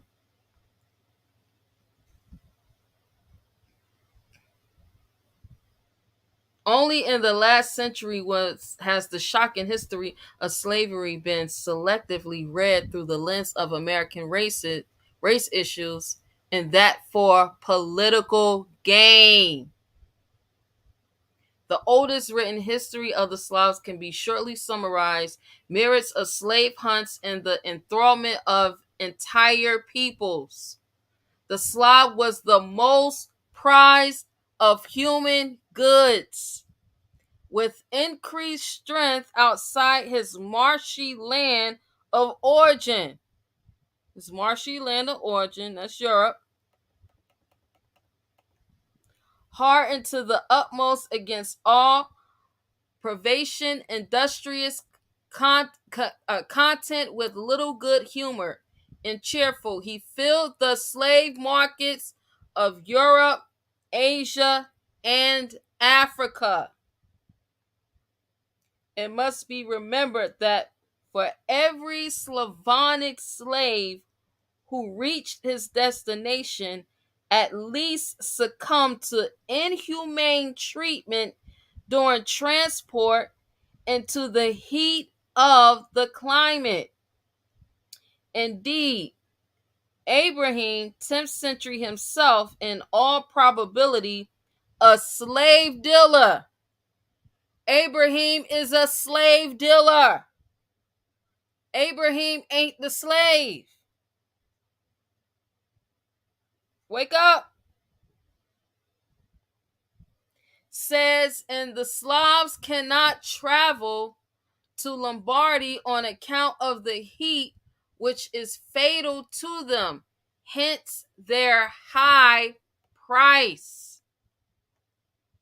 The Arabian geographer of the 9th century tells us how the Magyars in the Pontus steppe dominated all the Slavs dwelling near them. The Magyars made raids upon the Slavs and took their prisoners along the coast to Kerch, where the Byzantines came to meet them and gave Greek brocades and such wares in exchange for the prisoners. Man, y'all, we gotta wake up. I'm gonna keep bringing this up. I'm gonna keep bringing it up. I'm gonna keep bringing it up because we gotta wake up, y'all. We've been asleep for a long time. It's way too long. Way too long. It says slavery was a worldwide institution and was so accepted by all that it went forcefully unchallenged until the 18th century. And this only by Western civilization. After banning the slave trade and the institution of slavery itself, Britain experienced unyielding resistance from countries and empires in Africa, the Middle East, and South America who desired to retain. So if they receive resistance from South America, you know they receive resistance from all of America. You know, it's not going to tell you that. It's going to, continue to try to paint a picture like, America just, ended all slaving. When they became the United States of America. No, no, no, no, no. No, there was none of that. These people ain't get freed until 1865. Let's go. So who desired to retain the trade? British documents from consulates, political debates, chronicle, and Hansard records overseas, and firsthand testimonies from missionaries attest to this. Man, nobody was giving up their slaves. That's what the whole Great Rebellion was about. Yeah, the Great Rebellion was about the North trying to force the South to give up their slaves to come work in the North. It was so harsh in the North that, we hear a lot that, oh man, they was just running up north. They was running up north. They was running up north for freedom. No, they was running to um, states that didn't condone slavery. They wasn't running up north. It was states that didn't condone slavery. That's it, and that's all. So it was up north. It was further out west. Any state that did not condone, it was the Canada, Mexico, any state that did not condone slavery. Yeah, that's where they was running to. Why would you run up north to a state that actually it don't make no sense? A state that actually participated in slavery, and you're a slave. You see how they just played with our minds? And it's sad because you got these teachers in the temple that's been teaching us this. The get along, the go along for the get along gang.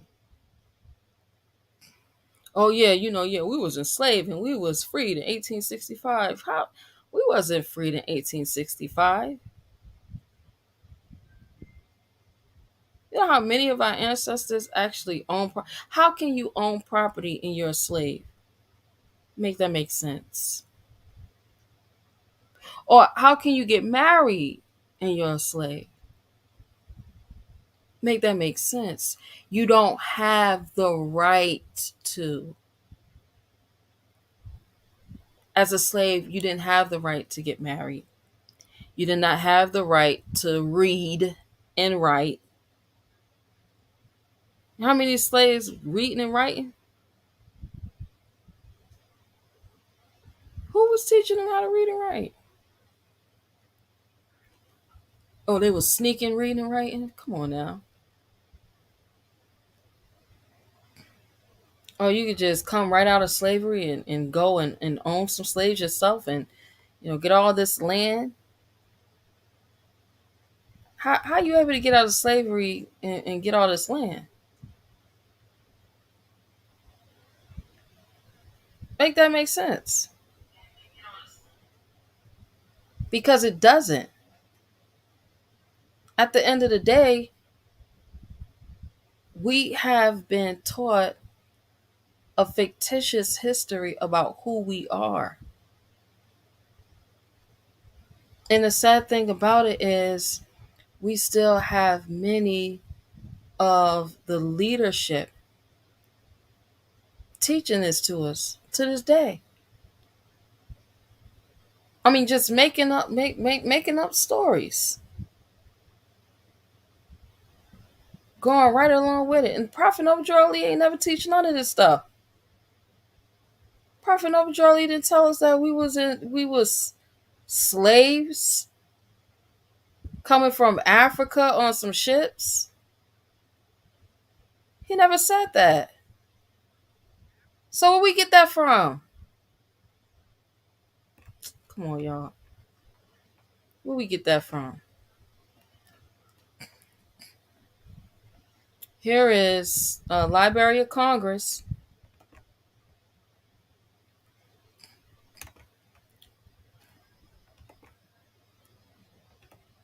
Library of Congress.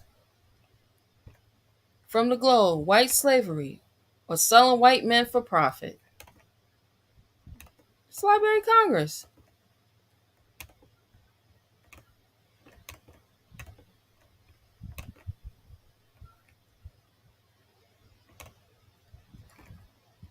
See, they ain't lying about their history. It says we have received from Indianapolis a certified copy under the broad seal of the state of Indiana of the 11th, 30th, and 34th sections of the Act of 1807 approved by General Harrison, providing for the sale of white men and women in certain cases, and also third section of an act regulating elections approved in like manner, requiring a property qualification.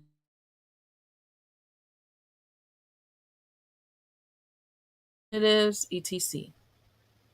Yeah.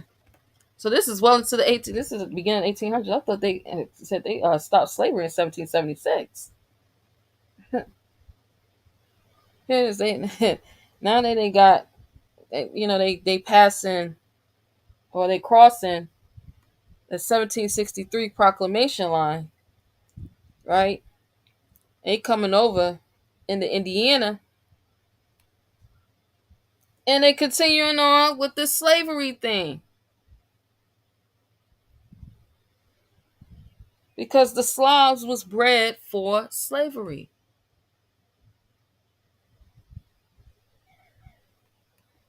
Okay, I don't need you to believe me. Here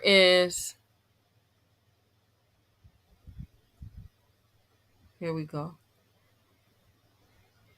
This is James Overall. James Overall.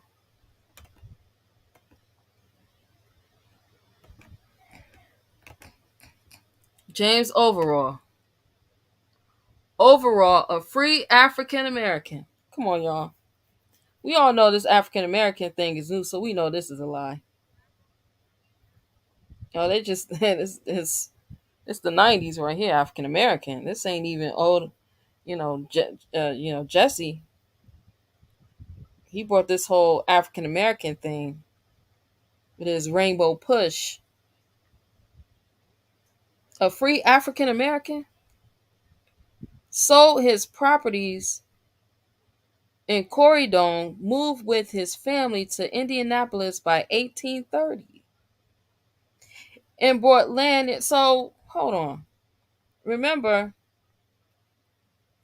I said that 1830, the swarthy people who came over here from Europe to work on indentures, they was free in 1830. But here it is, James Overall, he was always free. He had his land before 1830. It said he moved with his family to Indianapolis by 1830 and bought land near here 1832. He became a leader in small black community and played active role in growth of the AME Church. Oh, we're gonna be going in on this AME Church. Overall's aid to enslaved persons in 1835. These was his slaves. Is documented in the escape narrative of Black New York abolitionist German Wesley Logan.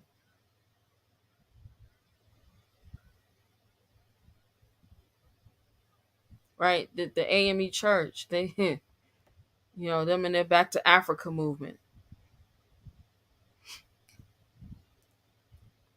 Right, this is what they claim now. This is what they claim. It said in March 1836, Overall shot a white gang member while defending his home and family from attack. White allies came to his aid despite in 1831 Indiana law that barred black testimony against whites in court. he sought legal protection from further attack. Though blacks had few legal rights, a judge affirmed overall's natural right to defend his family and property. Of course, the judge did, because the white man, the so-called white man, is the slave. They say white gang member. That was a slave uprising who tried to bend down on a free man. He's always been free. And his family and his property. All right.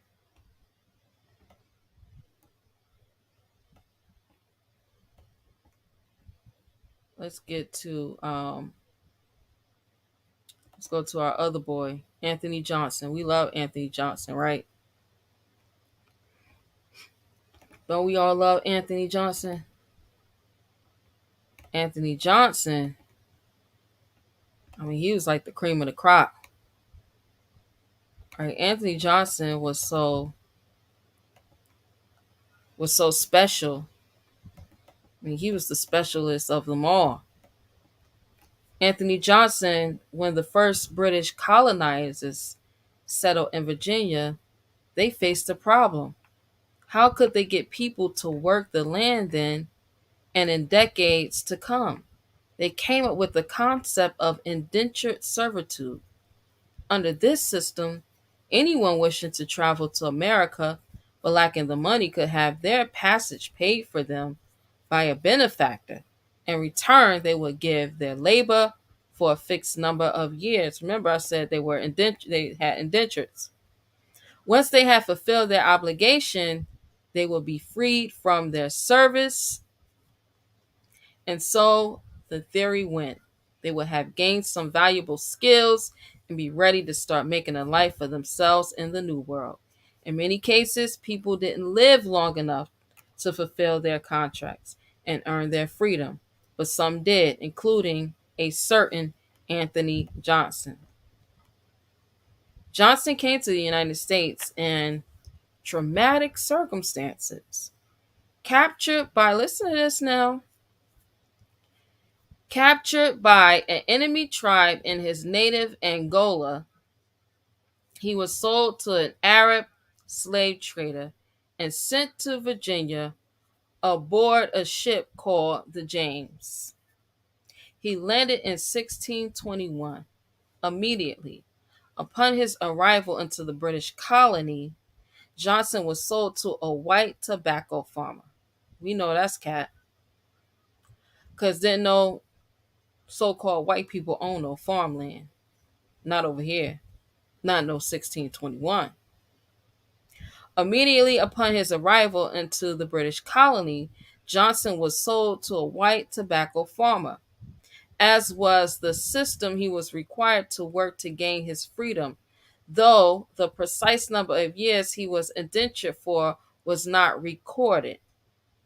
In 1623, a year after Anthony, or Antonio, as he was still known as then, almost lost his life in a skirmish with the Powhatan tribe. Listen now, because the story sounds real familiar. Real familiar. It says a female by the name of Mary arrived to work at the plantation. She fell for Antonio and they married. Their union would last for more than 4 decades. At some point, believed to be 1635 or 1636, Antonio gained his freedom. Upon release of his contract, he changed his name to Anthony Johnson and started working on a plot of land he had acquired through his terms of freedom. So he came over here in 61. But he was free in 65, he came over here in 1631. My bad. 1621. My bad. But they said he was believed to have got his freedom in 1635 or 1636. That's a real long indenture. Indentures normally only lasted for 7 years, sometimes 14 years. 7 years, sometimes 14 years. That's a really long term.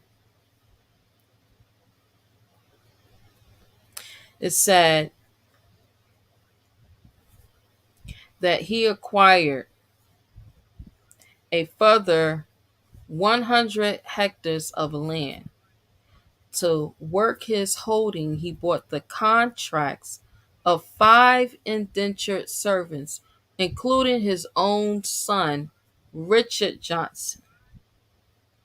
One of the other indentured workers he held the contract for was a man named John Casser, who would earn a place in the history books himself. By 1643, Casser had earned his freedom under the traditional system. Johnson agreed to work for another farmer, but Johnson refused to let him go.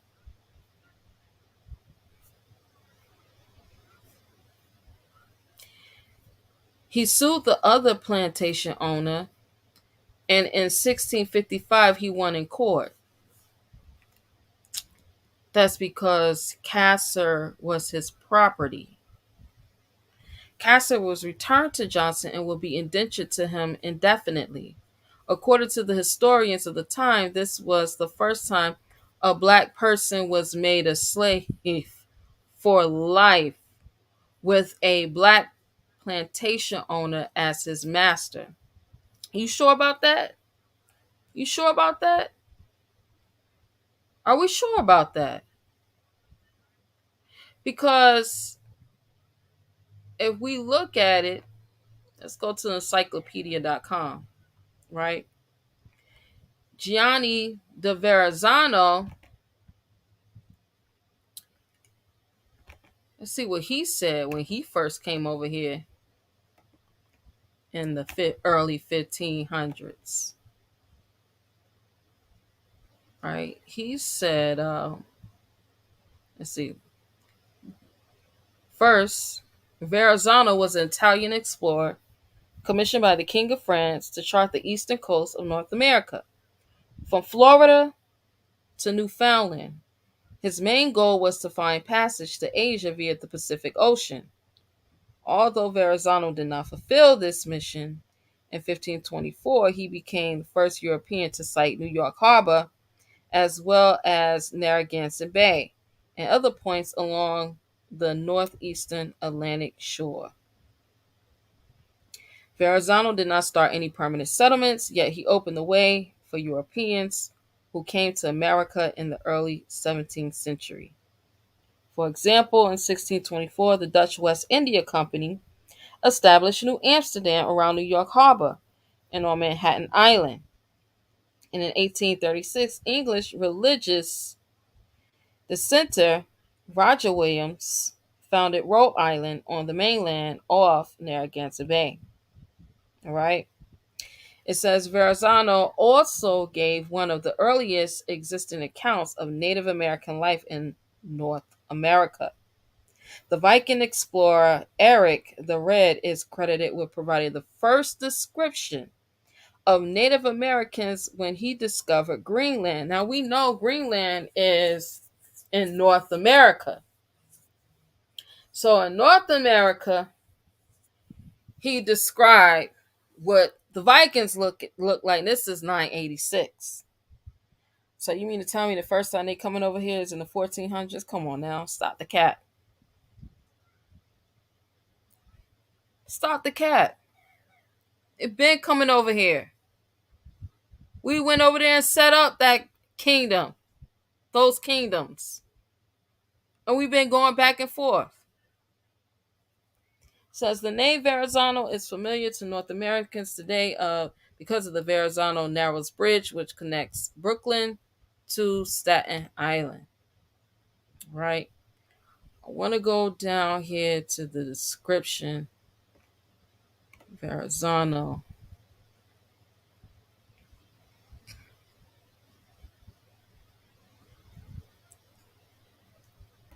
Shout out to everybody that's watching, everybody that's in the chat.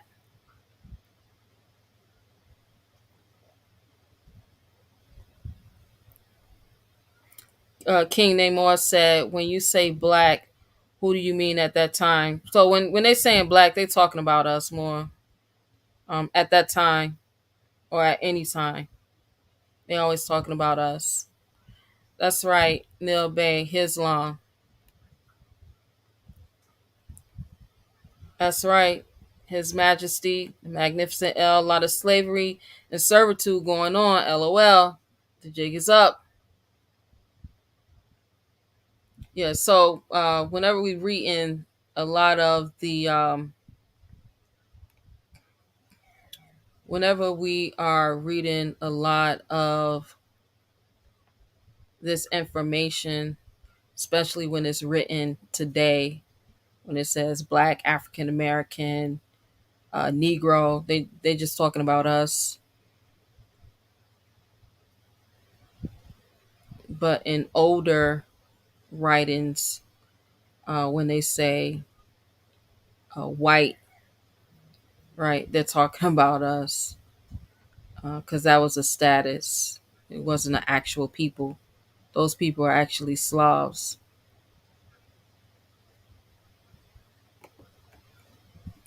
All right, so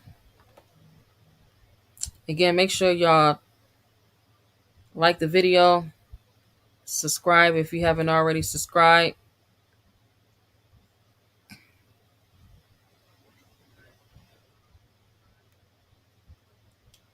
All right, it is further down. Okay, here it is.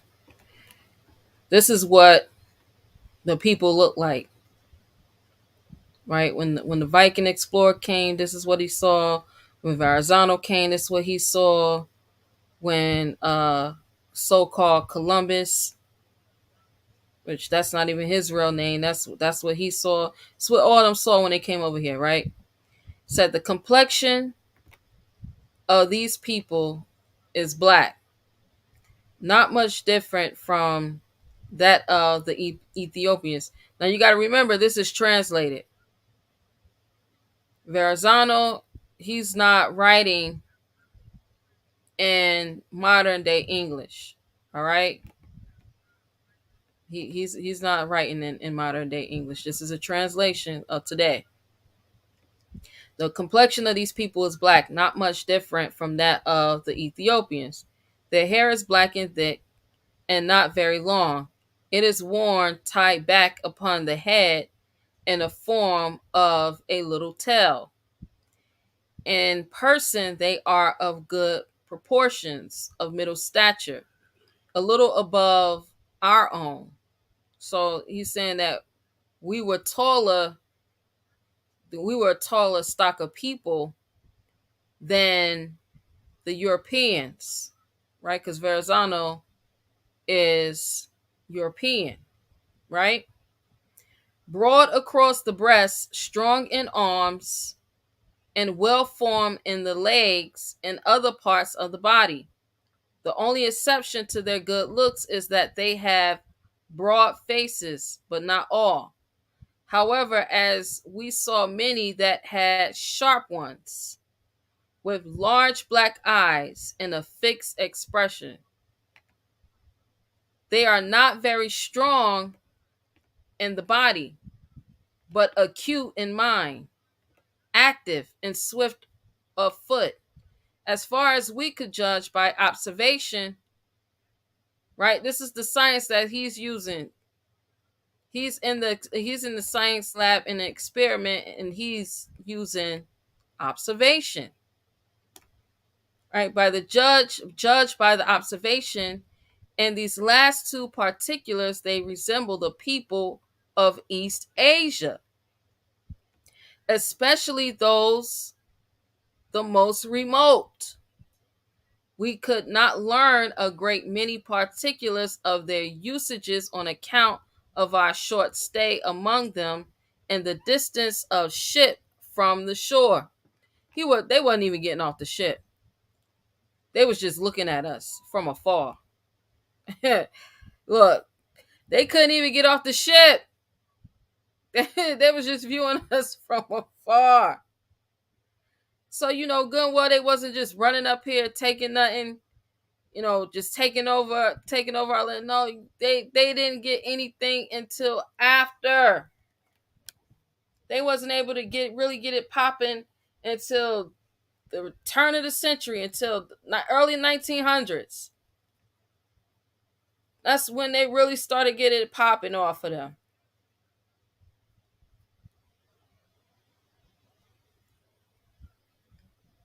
And I'm talking about everybody. I'm talking about all the foreigners. It took them to the early 1900s to finally take over our land. But they had to pick us apart piece by piece by piece by piece. By piece by piece by piece by piece.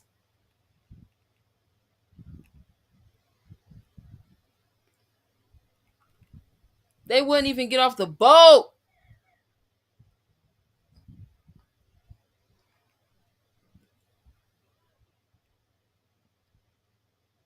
They were scared to get off the boat, y'all. It's no way that we was just taking over. See what else Verrazano is saying. Here it is. This is the Museum of Cape Fear. Early exploration. There is great supposition about who the first explorers of North Carolina were. Some argue that Vikings came ashore in North Carolina around 1,000 years ago. Others say that Giovanni Cabato, 1415-1499, an explorer who was fundamental in the settlement of Canada, and Amerigo Vespucci, 1453 and 1512, the namesake of the Americas. Now that's a whole that ain't real. Amerigo Vespucci did not create the word Americas. This man didn't even have a way to even get from the bottom of America to the top of America. So how you gonna name an entire continent that you don't even know about? So when people say that, you gotta look at them and really have pity on them, because they don't even know how to exercise their faculties fully. The indoctrination is so strong in them that they will actually say it with poking out their chest, talking about America was named after Amerigo Vespucci, as if this man went from Alaska all the way down to South America, to the tip of South America. Come on, y'all. As if he actually owned some land to name it, the whole landmass. Make it make sense.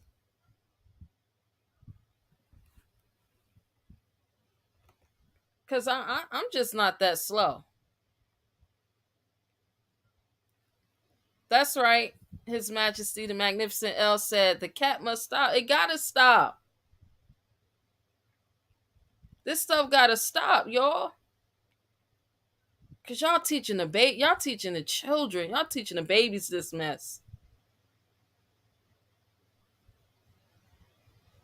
I be hearing some of y'all Sunday schools, y'all be saying this, talking about Amerigo Vespucci. Y'all been saying it for years. Y'all supposed to be teaching the nation, the guidance of the nation. This is what you teaching the guidance of the nation?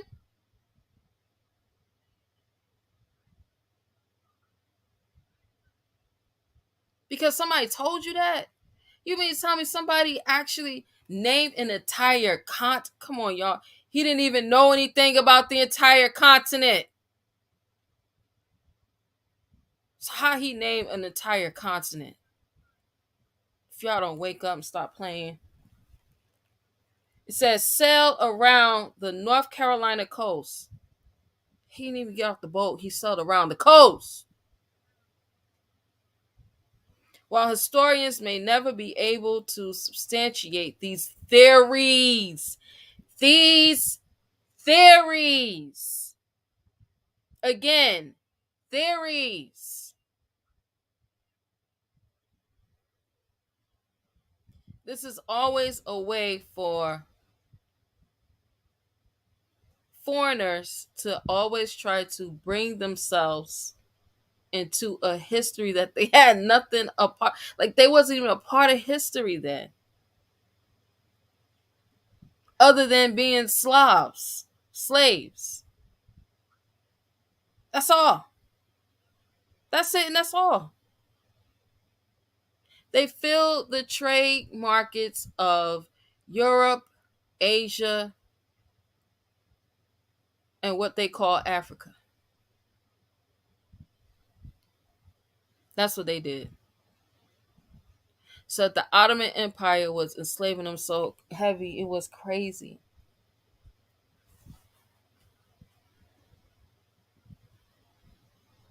It was insane.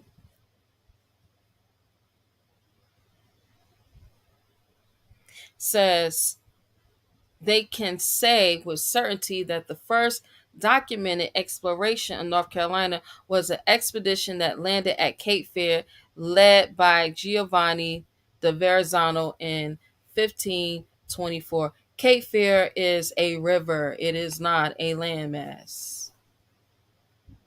So would you land on a river? You see the wordplay, the games they play? And they just told you Giovanni wasn't getting out the boat. He didn't get out the ship. He landed on a river. He didn't land on no land. Said Verrazzano was an Italian navigator working for France, right? Same thing we already know. I want to go down here where it says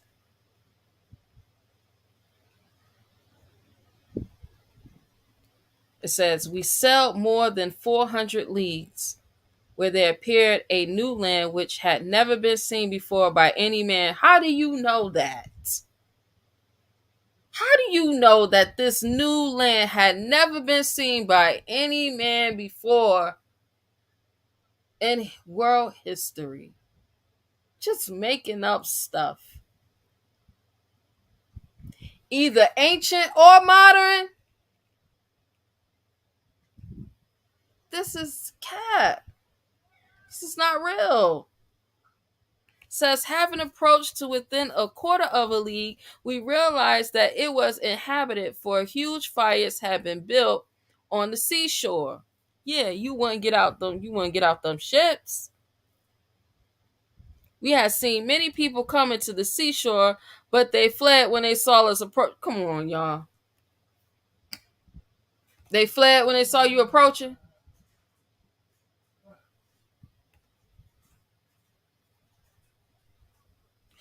Several times they stopped and turned around to look at us in great wonderment.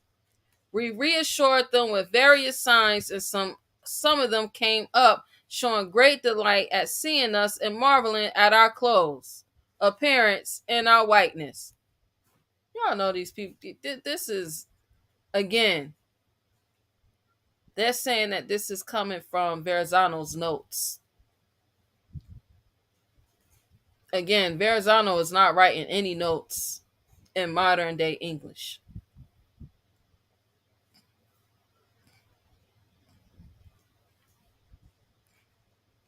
They looking at their clothes?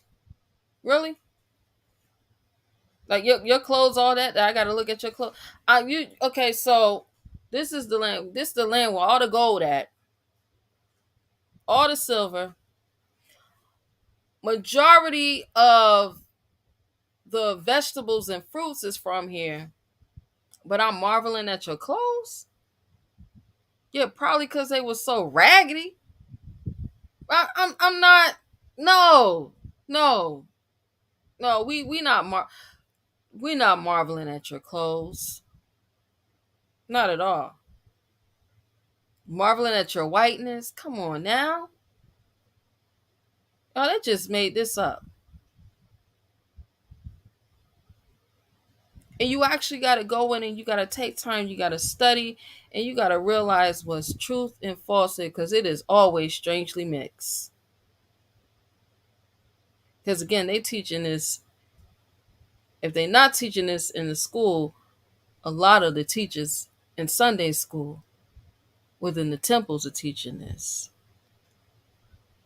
about how Verrazano came over here and Vespucci came over here and they discovered this and come on now, you Verrazano, you discovered a land first seen in ancient and modern times. No other man has ever seen it before. Y'all, they made this up. They showed us by various signs where we could most easily secure the boat and offer us some of their food. So you just gonna eat somebody's food and you don't know what type of food it is. You don't know if you're gonna get sick. You don't know if you're gonna die. You don't. Come on, y'all. We were on land, and I shall now tell your majesty briefly what we were able to learn of their life and customs. They go completely naked, except that around their loins they wear skins of small animals like martens, with a narrow belt of grass around the body, to which they tie various tails of other animals, which hang down to the knees. The rest of the body is bare, and so is the head. Some of them wear garlands of bird feathers. They are dark in color, not like unlike the now this is not saying dark. Remember before it said that they were black, right? They were dark in color, not unlike the Ethiopians, with thick black hair, not very long, tied back behind the head like a small tail. As for the physique of these men, they were well proportioned, of medium height, a little taller than we are. They have broad chest, strong arms and legs, and other parts of the body are well composed. There is nothing else except that they tend to be rather broad in the face, but not all. And it goes on and goes says the same thing.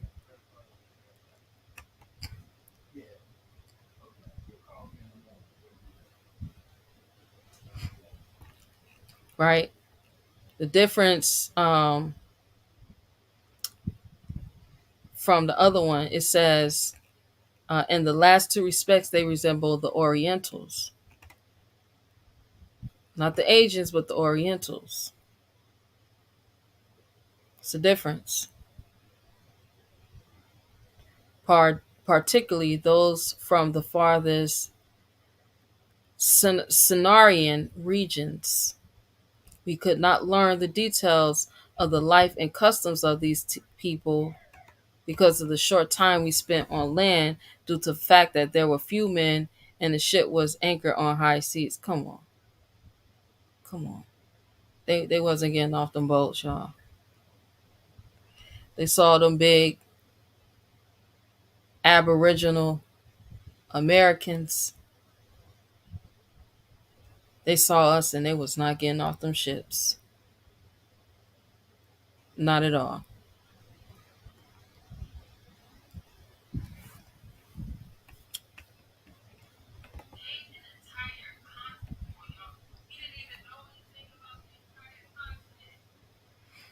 Nah, see, that's right. That's right, Grand Sheik. Yeah, one could see right through that nonsense. King Namor, they said they was looking at their whiteness, the only whiteness that they would have been looking at is the Slavs that was on board with them. But Verrazano wasn't a Slav. He was swarthy like us. So, we wouldn't have been marveling at him. Not at all. They came over here to bring over here Slavs to negotiate, to see if we wanted to buy the Slavs. That's what they was coming over here for. They was coming over here to exchange Slavs for food, gold, silver, so on and so forth.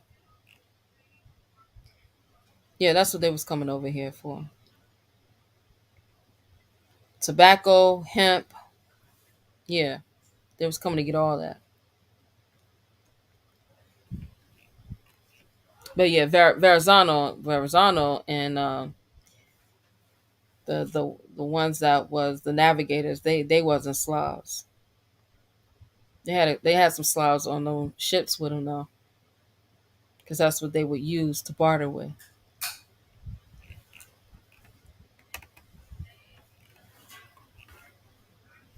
So here we are. Um, so when they talk about Anthony Johnson and him having uh, the first slave owned by the first black slave owned by a quote unquote black person um, ever in history. No, that wasn't true. That was not true at all. Because again, when Verrazano and them, all them came over here, they ain't see nothing but us. No, they didn't see nothing but Moors when they came over here. They didn't see nothing but American Aboriginals when they came over here. All they saw was us. And that's who they negotiated. That's who they negotiated with. So when Europe started saying, okay, look, we uh, got a lot of swarthy, we got a lot of swarthy and tawny prisoners in prison. We're gonna let y'all go over to the colonies and work them off. Who do you think owned the plantations on these colonies? We own these plantations. It's our land. We own the plantations.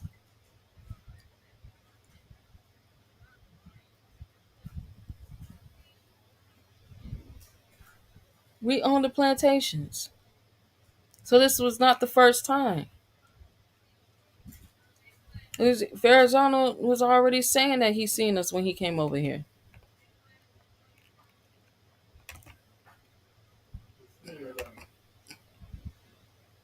So here we go. Anthony, your boy Anthony Johnson. Like I said, he was so special. I mean, Anthony Johnson, he had to been the most special of us all. If y'all do y'all genealogy and y'all related to Anthony Johnson, let me know, cause I mean he was special. Said in the 17th century, Anthony Johnson of Northampton County was one of only a few documented black owners in Virginia colony. Anthony arrived in Virginia colony. Here we go, 1621. He was likely from Angola. So here it is now. This is the Virginia.gov website. Now, we was on, just the regular historycollection.com website said that he was from Angola. Now, Virginia.gov, they're not going to put the cap on it. They say he was likely from Angola. And was renamed Antonio after he was captured. Come on. After he was captured, he was renamed Antonio? He was named Antonio after he was captured? The remaining of Africans to Portuguese, Spanish, and later English names was not in the common practice. Anthony Johnson, this wasn't real. Anthony Johnson wasn't from no Angola. It said Anthony became an indentured servant after reaching the Virginia colony. No, he was already an indentured. Because in order for you to come over here, you had to take an take an allegiance to the crown in order to get over here. That's what I'm telling you. Anthony Johnson was not no slave from Angola. In order for you to come over here, he was from Europe. And the king was allowing any and everybody to come over here to work in the colonies, but you had to take an oath of allegiance to the king before you got on that ship. So Anthony Johnson is a slave who can't read and write. He don't speak any of the king's English, but he's taking an oath to the king. Come on, y'all. Wake up. It said he was, like all indentured servants at that time, required to serve a landowner for a specific length of time before being granted freedom. Right? Now, next week I'm gonna show some of Anthony Johnson's I'm gonna show some of his deeds from the archive records in Virginia. But yeah, Anthony Johnson was special, y'all. I mean, Anthony, he purchased his freedom from the Bennett family with his wife Mary and their children. They would become a landowner on the Eastern Shore. They moved up to Maryland. So they left Virginia and moved up to Maryland. That's how free he was. You know, this ex-slave, he could just move all over, go from state to state now. Records show that Johnson owned at least one indentured servant. In 1655, John Casser had a disagreement with Johnson over his indentured status, right? Casser claimed that the terms of the contract had run the agreed 7 or 8 years, and that he had served another 7 years beyond his original obligation to Johnson. He argued that he met the terms of the contract and should be set free. The Northampton County Court ruled in the favor of Johnson. Can you believe that? Can you believe Johnson won? Now make that make sense. Because as an indentured servant, you had rights. And if your indenture was only for a specific time, the court's not ruling that the slave master, the master, is in the rights to even have you on an indenture if you don't have a valid indenture.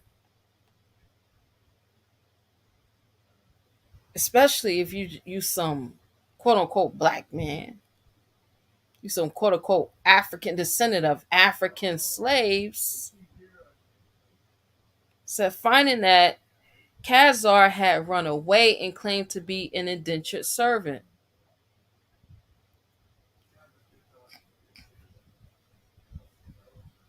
Hold on. He ran away? Khazar ran away? Hold on. If he was an indenture and he had worked his full indenture, why is he running away? He's supposed to be free. Now see how none of this makes sense? When they're just making up stories? When they're just trying to write themselves into history? Shout out to the federal, what was that program called? The Federal Writers Program. Yeah, the Federal Writers Program. Shout out to them. You know, your Zora Neale Hurstins and all them with that fake Gratilda story. Oh, we're gonna get into that too. It says, but he was Johnson's slave for life. That's because he always been Johnson's slave for life. He was never an indentured servant because he was a pale skinned European, y'all. He was a Slav. He was a slave for life. He never had an indenture. If you had an indenture and you worked it and you finished working it, you ain't running away. You ain't got to run away. You free. He said, but he was Johnson's slave for life. In the same court case, Johnson's neighbor, Robert Baker, a white planter, was charged with helping Khazar with his petition to be freed from his indenture. The court ordered Parker to pay Johnson's court costs. All right, Robert Barker, he's another swarthy, because wasn't no pale skinned Europeans owning nothing. This is the slave class. They wasn't freed until 1865.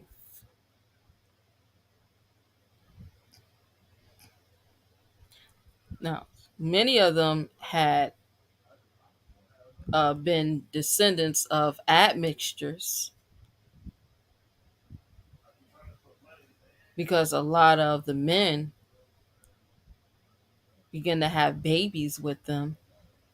That's why the prophet said that we wish not to amalgamate and marry. You're talking about a being that was created only to be a slave. That's how we became a slave. Okay, I'm going to keep on reading. Said by the 1660s, the circumstances of being a free black person in the Virginia colony became more difficult. The Johnson family decided to sell their farm and relocate to Somerset County on the eastern shore of Maryland. There they owned land and restarted their farm. Anthony Johnson died in 1670. Khazar's status remains unknown. Khazar died as a Slav, born as a Slav and died as a Slav, and received all of the rights and status as a Slav, which is basically that, a Slav. Johnson, Johnson was given a lot of land, a lot of land. Matter of fact, Anthony Johnson, let's see, we can see him here, him and his wife Mary.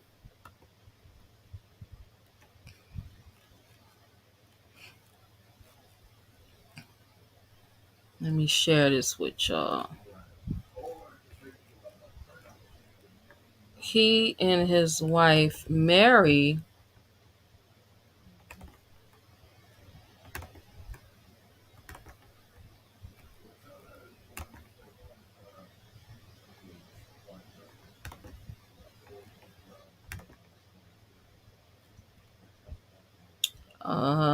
let's see.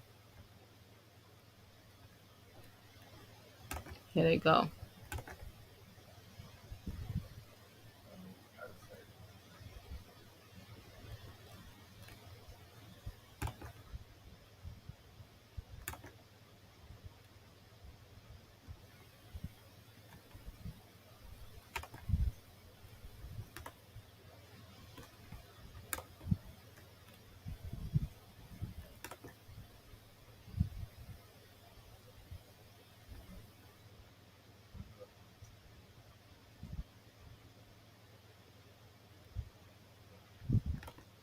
I'm trying to share this PDF.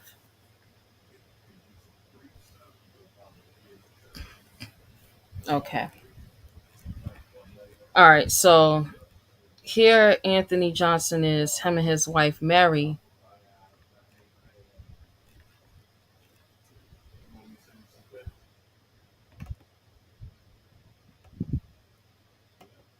Let me blow it up for y'all. Shout out to everybody in the chat that's rocking out. Islam to all the Moors that's coming on.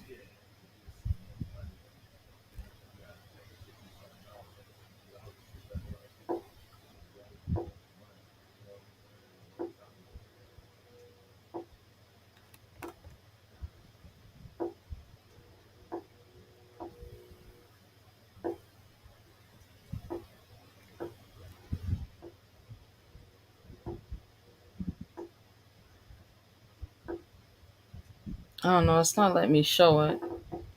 What I'm gonna do is, let's see, next week when I don't know, it's kicking me. It's kicking it off. Next week when I come on, I'm gonna show y'all. But I'm gonna put the book is already in the book nook, and the book is titled. Let me see. The book is titled.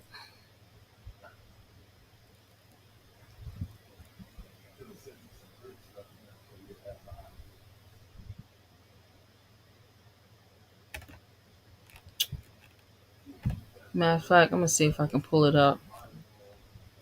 I'm gonna see if I can pull it up right here online.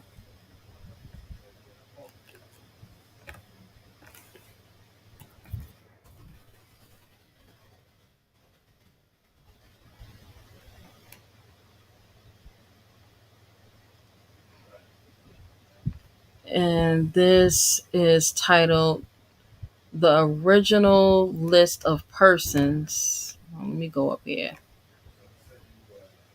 I'm gonna share this screen with y'all so y'all can see it. Because it wouldn't let me share the PDF for some reason. The original list of persons, or the original list of persons of quality, immigrants, religious exiles, political rebels, serving men sold for a term of years, apprentices, children stolen, maidens pressed, and others who went from Great Britain to the American plantations, 1600 to 1700. Now, you see the title of this. Him and his wife, Mary, are both in this book. Him and his wife, Mary, are both in this book. All right. So it'd be different if he was, for example, one of these. Right? If he was one of these, then we would know, okay, yeah, he's a Slav. Because this is how they carried the Slavs. We're going to be building out this book a lot too as well. But they carried the Slavs like this: drunks, whores, and idle apprentices. Drunks, whores, and idle apprentices. Right? Criminal biographies of the 18th century. This is how they was carrying the Slavs.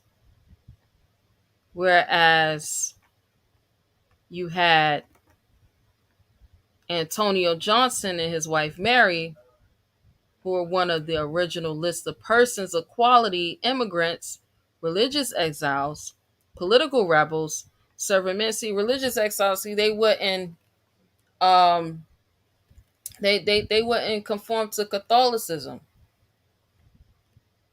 No, they wasn't down with Catholicism, which is known as Christianity today. But yeah, they wasn't. No, they wasn't about to. No, right. Political rebels, serving men sold for a term of years, apprentices, children stolen, maidens pressed, and other who went from Great Britain to the American plantations from 1600 to 1700. Right. So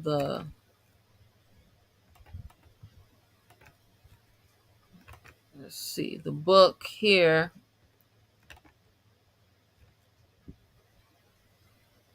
I want to go down some so we can get to Mr.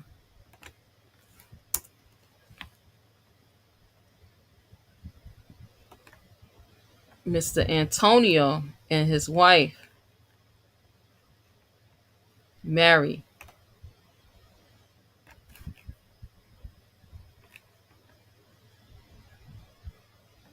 219.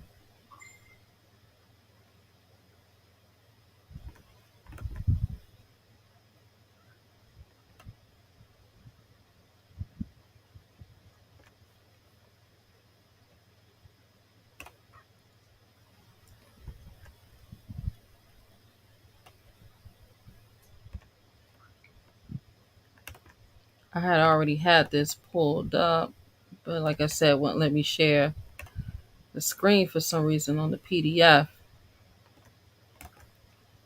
Let's see what page this is. 264. I want to go up.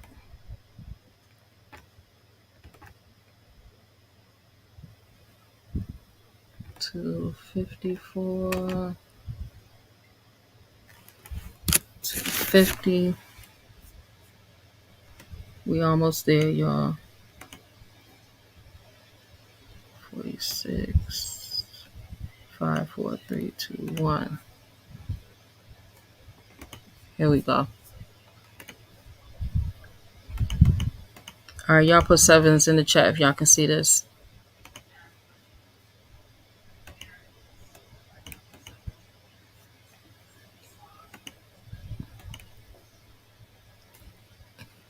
All right, this is the musters of the inhabitants in Virginia. Musters. Now, y'all know what muster rolls are, right? Y'all know what muster rolls are. Who in the chat know what muster rolls are?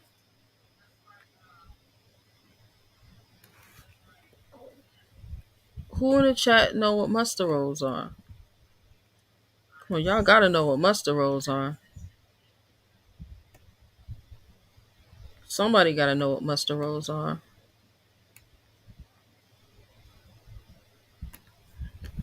What are muster rolls?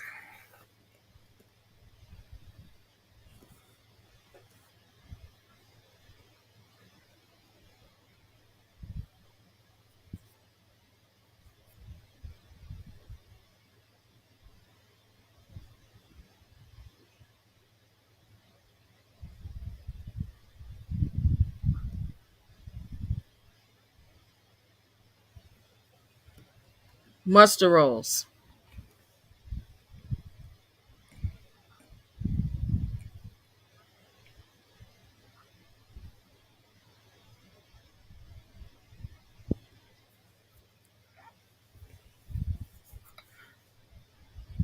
Y'all do know that muster rolls are the list of military roles, right? For the officers, right? For the men in the military.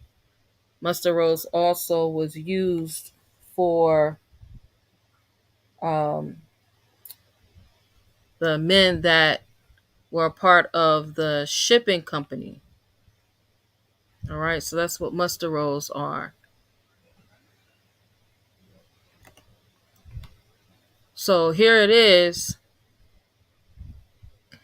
You got the muster of the inhabitants at, what is that? Where war is kayak.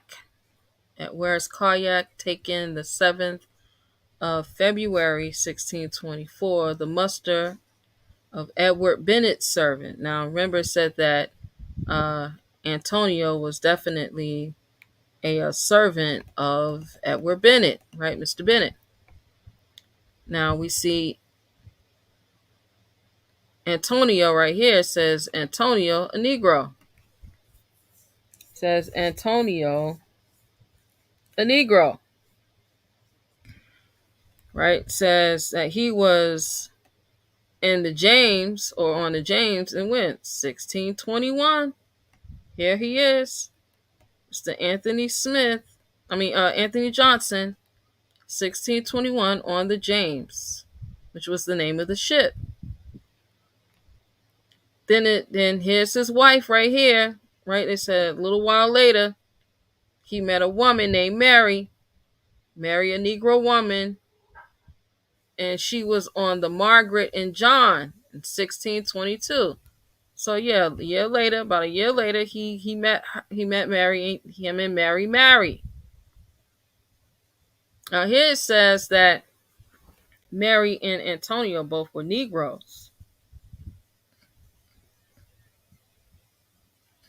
It said that Antonio and Mary both were Negroes. Well, normally they would call you a Negro in Europe, not because you were from Africa, but you were called a Negro in Europe if you were of a lower class. It is a status, not an actual people, but a status, right? Because you became a Negro whenever you did not want to participate in Catholicism. Again, you became a what they call a heathen, a Negro.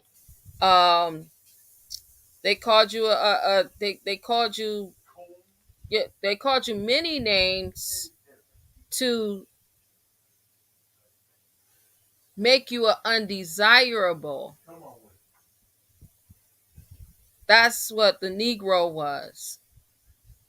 You didn't want to take on what they call Christianity. So they called you a Negro, right? But again, they were on the muster rolls, right? Because Antonio was a part of either the military or he was a part of the ship's company. So he worked for the ship's company, and he was allowed to come over here on an indenture and marry another one that's not going to participate in Catholicism. Him and Mary just, hooked up. So we're going to get married because we both have the same customs and usages. We don't participate in Christianity.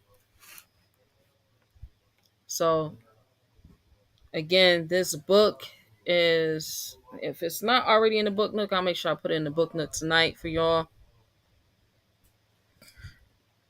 Islam, Dr. Khair Ill.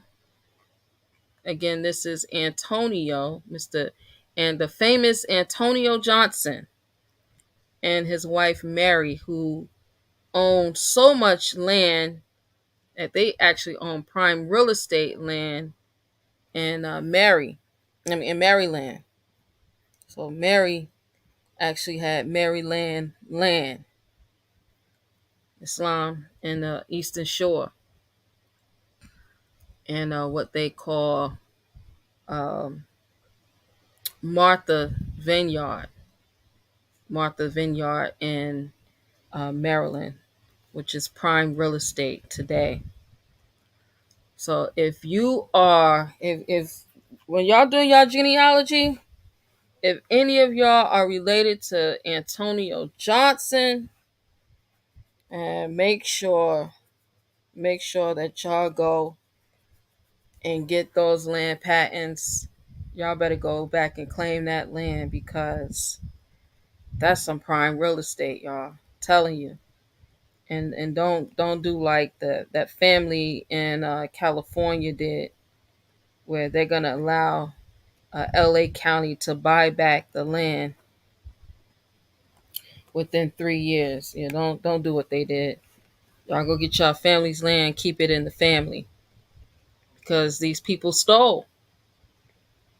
All right, they have stole, and they're trying to put up some new foreigners, trying to make them Americans, giving them protection, so on and so forth. Right? Y'all remember the so-called people who received some legislation, right? Received an executive order, that they're supposed to be protected, right? But yeah, blacks still ain't get that. Matter of fact, what they did this past week was they told blacks that you ain't even getting affirmative action no more. We tired of the they said they're tired of the black girl magic. They said they're tired of the black excellence. They said they're tired of the black and proud. They tired of y'all. So they're gonna show you better than they could tell you how tired they are of you. They got rid of affirmative action because being black and being African American is just not the thing anymore. Um, yeah, it's just not the thing anymore. They done took hip hop.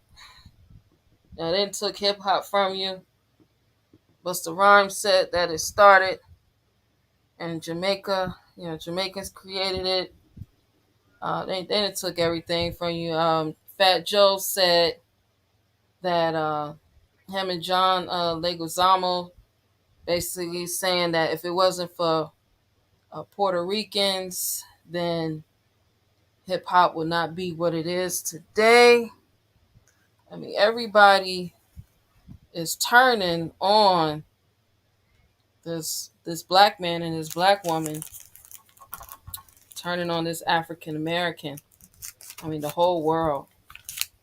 You know, they want you to be um, African American so that these Africans that's actually coming over here as being born in America and that's becoming citizens, they want to be able to say that those are the ones, that's the plan. Those are the ones who actually are the true African Americans, as they are, like your boy Elon Musk. Those are the true African Americans, and those are the ones who actually were the ones that were enslaved, beat down. Those are the ones who actually need the reparations. You don't need reparations. Mm-mm. The real African Americans need reparations. So this is your boy Anthony Johnson and his wife Mary, and yeah, they was getting it.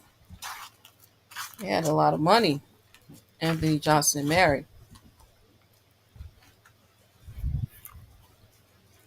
So here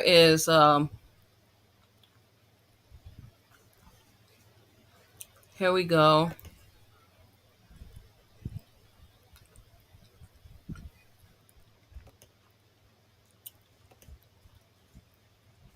Let's see, pull up the next slide. We almost finished off. I want to say again, thank y'all for coming in and participating, rocking out with us this evening. So here we are. This was the 1870 census. The 1870 census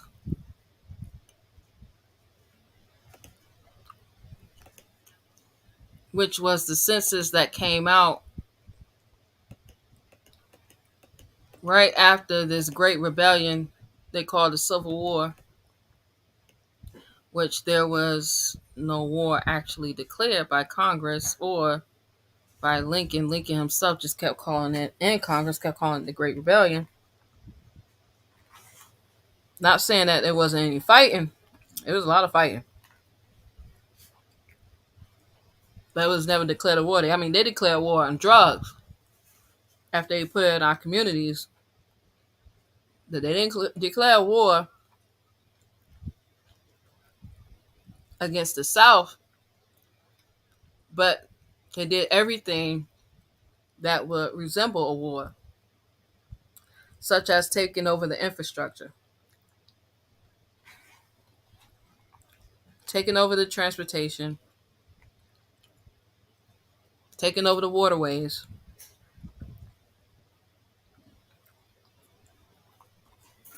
taking over the plantations, the industry. This is what the North did to the South. So all y'all that was celebrating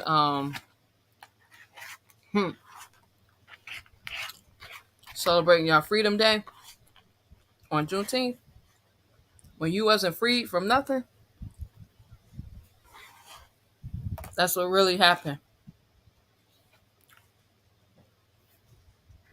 to the people of Galveston, Texas. The landowners of Galveston, Texas. Their land and their industry was stolen from them by the Union Army, by Abraham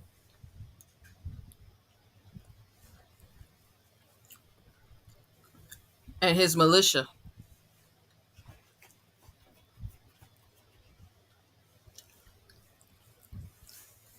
That they call the Union Army. Because I read where he had just took some militiamen. That wasn't even a real army. So here it is, Department of Interior, Washington, D.C., May 1st, 1870. The following rules and instructions are published for the guidance of assistant marshals. Strict and literal compliance in every particular will be enforced. Strict and literal. The department will not recognize any claim for compensation until the whole work has been well and properly done. This is J.D. Cox, Secretary of the Interior. All right. These are general instructions or general directions. Assistant Marshal will begin the enumeration of their subdivisions June 1st and continue it without interruption till the work is complete. Intermission of the work will be sufficient cause for removal. Assistant marshals will report progress to the marshal regularly. Once a fortnight failure to do so will be sufficient cause for removal. Each assistant will provide himself with a secure, portable inkstand, good ink, and a sufficient number of pens. All entries will be carefully dried with the blotting paper which accompanies each portfolio. Each page of schedules will be numbered in exact order as filled. And when filled, the first page of the second sheet of each of the 5 schedules, inhabitants, mortality, agriculture, etc., must be numbered 1. First page of the second sheet, 5. First page of the third sheet, 9, and so on, continuously, until the township or borough or parish or ward of a city is completed. Being each township, borough, etc., with a new sheet or a new half sheet without tearing it off. Use the greatest care to preserve your blanks from unnecessary exposure and your schedules when filled from loss. Let no one meddle with your papers. Carry as little finished work as possible and as few schedules at a time as will answer your purpose.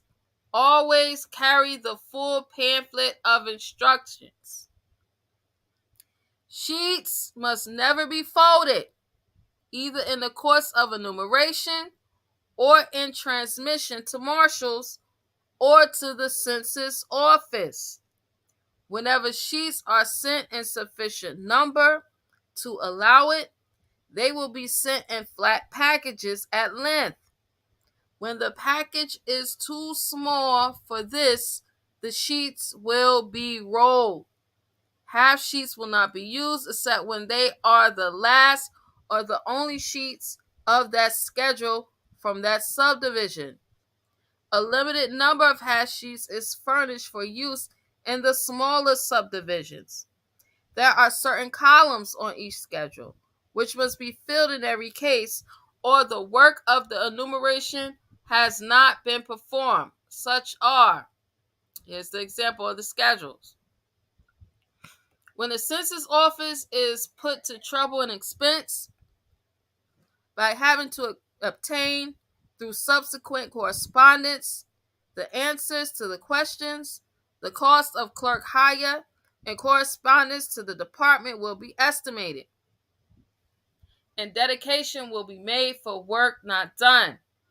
The attention of assistant marshals is invited in this connection to the phraseology of the law fixing the rates of compensation for each farm fully returned, 10 cents.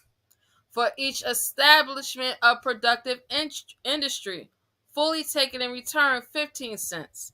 Section 13, Act of May 23, 1850. After enumerating the family, farm, shop, etc., the entries made should be read over to the party given the information, that all mistakes may be corrected on the spot at the time.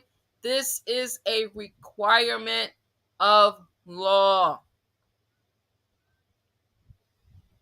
This is a requirement of law.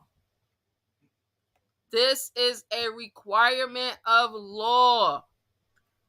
The name of the town, township, parish, etc., of the county, of the state, and of the post office, the day of the month, and the name of the assistant marshal, and his own handwriting must be filled into the proper spaces on each page, except in the case of agriculture schedule, where each alternate page will be signed and filled as above required.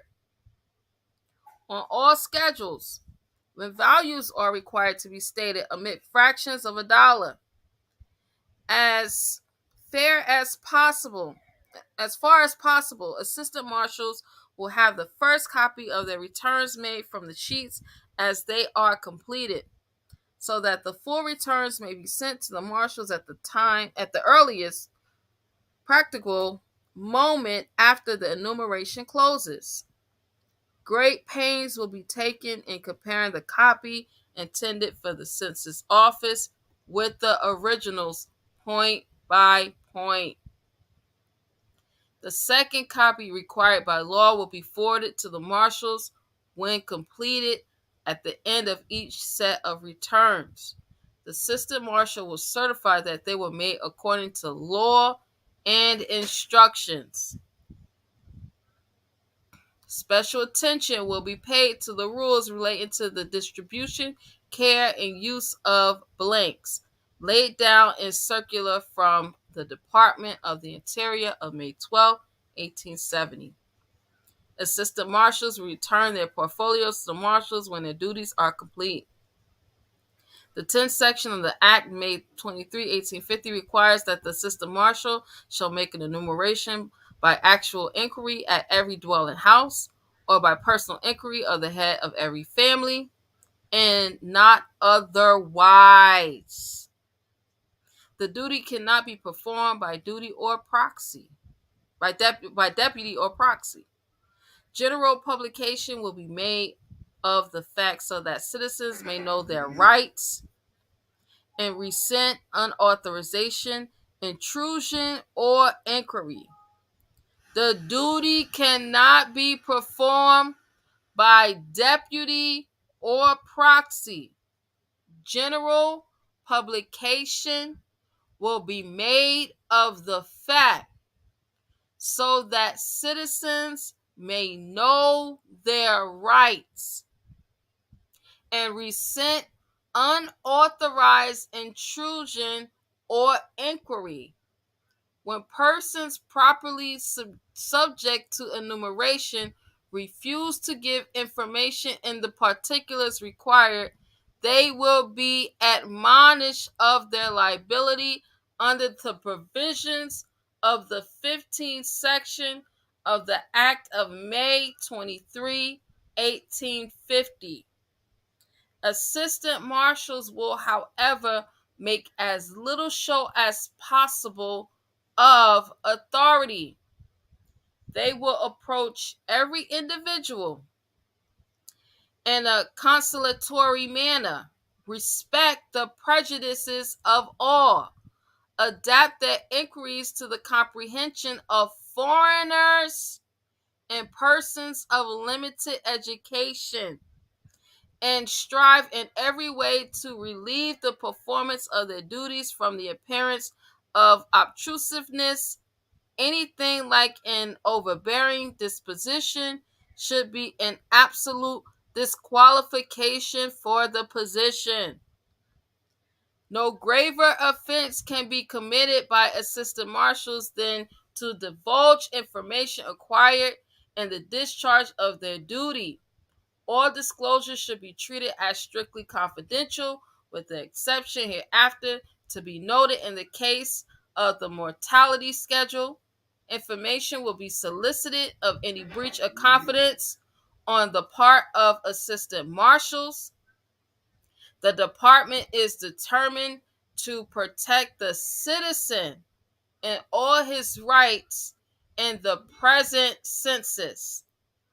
Assistant marshals, on receiving notice of their appointment, are advised and requested to prosecute informal inquiries within the limits of civility and discretion, in any direction which will enable them the better to begin and complete their work, especially to make themselves as intelligent as possible in regard to the industrial character of their subdivisions and the peculiar conditions of each important industry. All right. Now let's get down to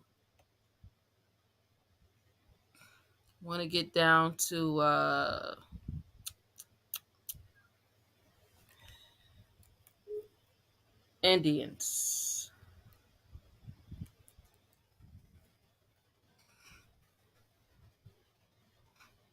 All right, because we already showed and proved that Indians meant colored.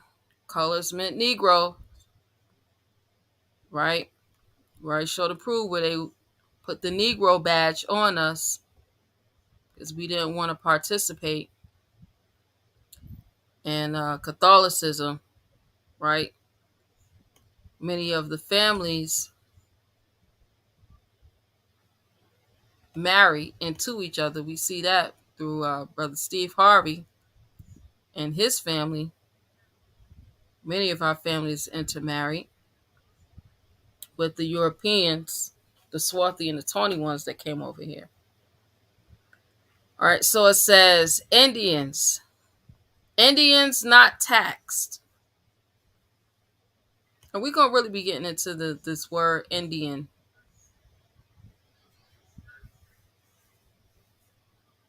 Even though we've gone over it over and over and over again, want the public to be aware and know. Indians not taxed are not to be enumerated on Schedule 1. Indians out of their tribal relations, that means if you wasn't a part of a tribe, and exercising the rights of citizens under the state or territorial laws. So if you wasn't a part of a tribe, you wasn't a part of a state or a territory under the United States, right, then you wasn't supposed to be included in the enumeration. This is why they called you color. This is why they called you Negro. That's why you was called black. Because you wouldn't go to the reservations. You didn't want to be included. You didn't want to leave your land. All right? it says, in all cases, write IND in the column for color. Although no provision is made for the enumeration of Indians not taxed.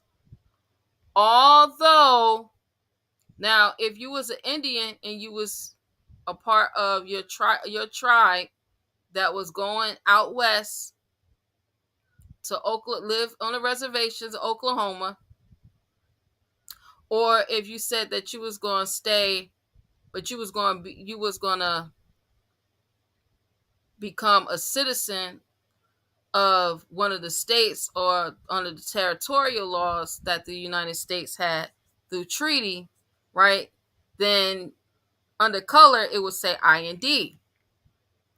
But if you wasn't, then it said, although no provision is made for the enumeration of Indians not taxed. So that means that if you go to the Constitution, this was the Indian that's actually protected under the Constitution, the ones that's not taxed, the one that wasn't supposed to be, the one that wasn't enumerated. You was never supposed to be enumerated. That's why I always shout out the Seminoles, because the Seminoles was hard body. They was not going. Seminoles was not going. They ran the Seminoles into Florida. Seminoles ran down into Mexico. Seminoles was not going.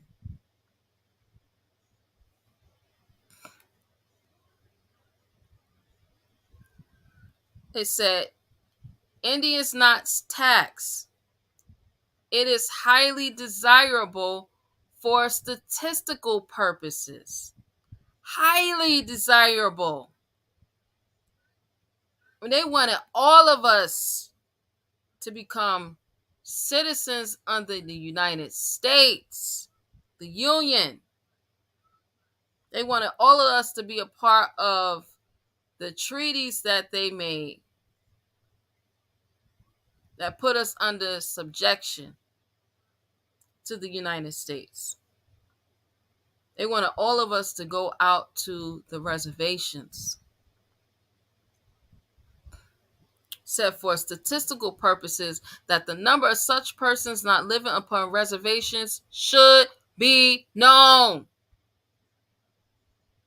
Assistant marshals are therefore requested where such persons are found within their subdivisions to make a separate memorandum of names with sex and age and body the same in a special report to the census office.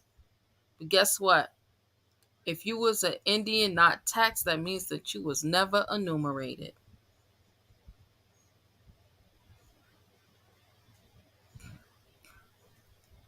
So when the 2020 census came out, before it came out in 2018, we had already started telling all the Moors, we're not supposed to participate in that census.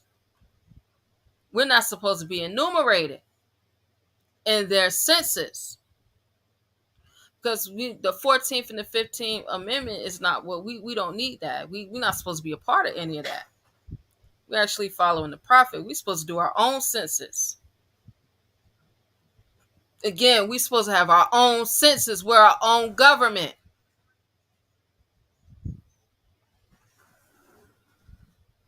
But do you believe that they actually had grand sheiks of temples telling Moors to not just participate in the census, but to write down that they were African American? They were African American? The Moors said that the prophet said that it'll be your own brothers to put you back into slavery. He's talking about mental slavery. Not physical slavery, but mental slavery. Oh yeah, don't put down we're gonna go ahead and participate in the census, even though we're not supposed to be enumerated. Because we're not supposed to be taxed.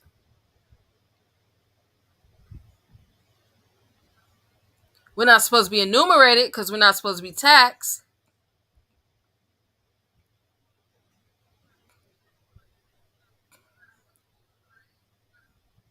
But we're gonna also say that we're African American. Do y'all understand?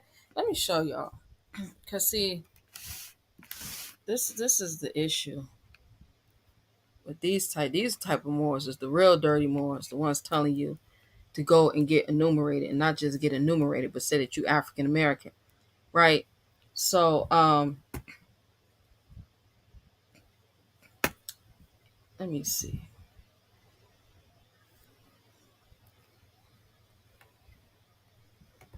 Let's see.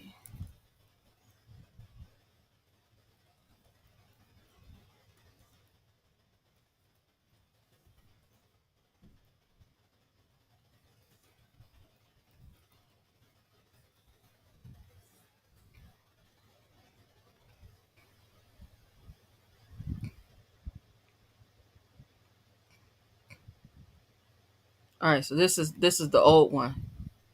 Y'all put sevens in the chat if y'all can see this. This is the old one, right? So this is the one, right? African American. That's the old one.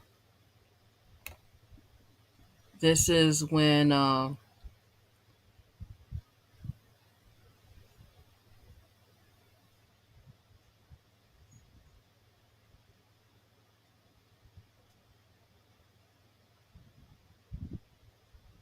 right, this one was owned by African American Incorporated. African American Incorporated. Right?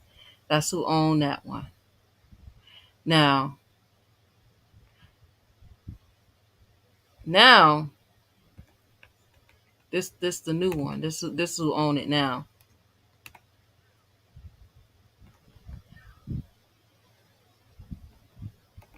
That's the one who own it now.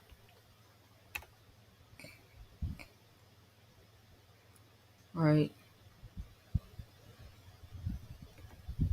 This is hair, locks of hair, wigs, beards, mustaches, domestic cats, heads of cats, dogs, wolves, foxes, bears, lions, and tigers. Stylized cats, dogs, wolves, foxes, bears, lions, and tigers. Other parts of four-footed mammals or primates, excluding humans. Diagonal lines, bands, or bars. Right? This is goods and services, dolls, doll clothing, doll beds, dolls feeding bottles, dolls rooms, shoes for dolls, stuffed toys, toy imitation cosmetics, infant toys, games and playthings, gymnastics and sports article, not included in other classes, decorations for Christmas trees, games and playthings, gymnastics and sporting articles, not included in other classes, decorations for Christmas trees. All right, so this is who own it now. This is the current owner. This is your boy. And this is the current owner.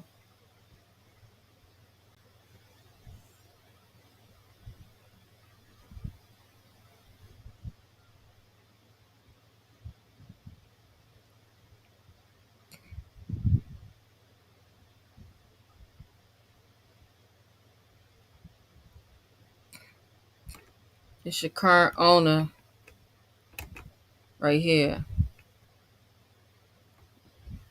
He definitely ain't no American. He looked like one of those ones who they made that legislation out for. Yeah, that's what he looked like, one of those.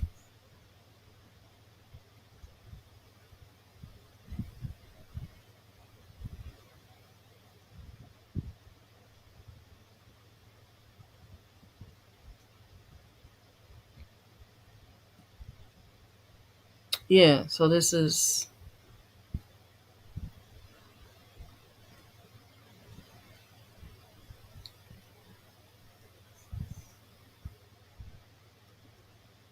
are all the other trademarks that he owns.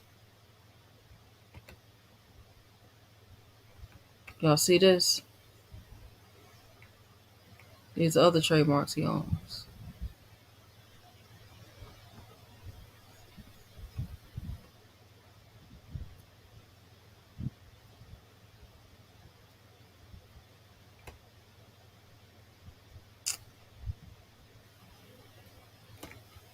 That made the African American the whole mean.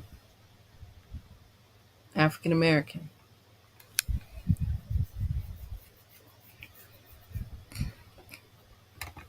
See, he's a part of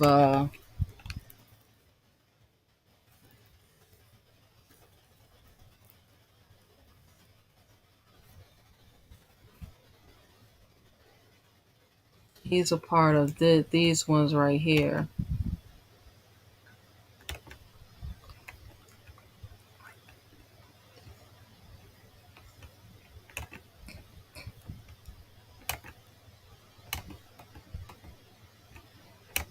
See, these are the ones that's coming in to take over um, under the U.S. Department of Commerce.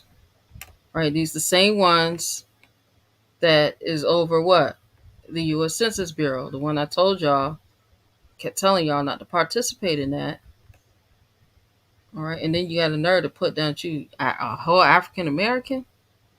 All right. So under the Department of Commerce, what they have is where is it? Here you go. They got a whole initiative. The White House Initiative on Asian Americans and Pacific Islanders. The Asian American or Pacific Islander population is the most rapidly growing out. There's no such thing as a Pacific Islander. It's something they just made up.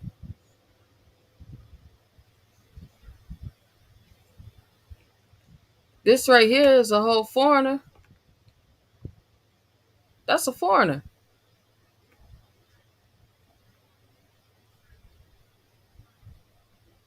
Says population is most right because these the ones that's going to take over the in these right here.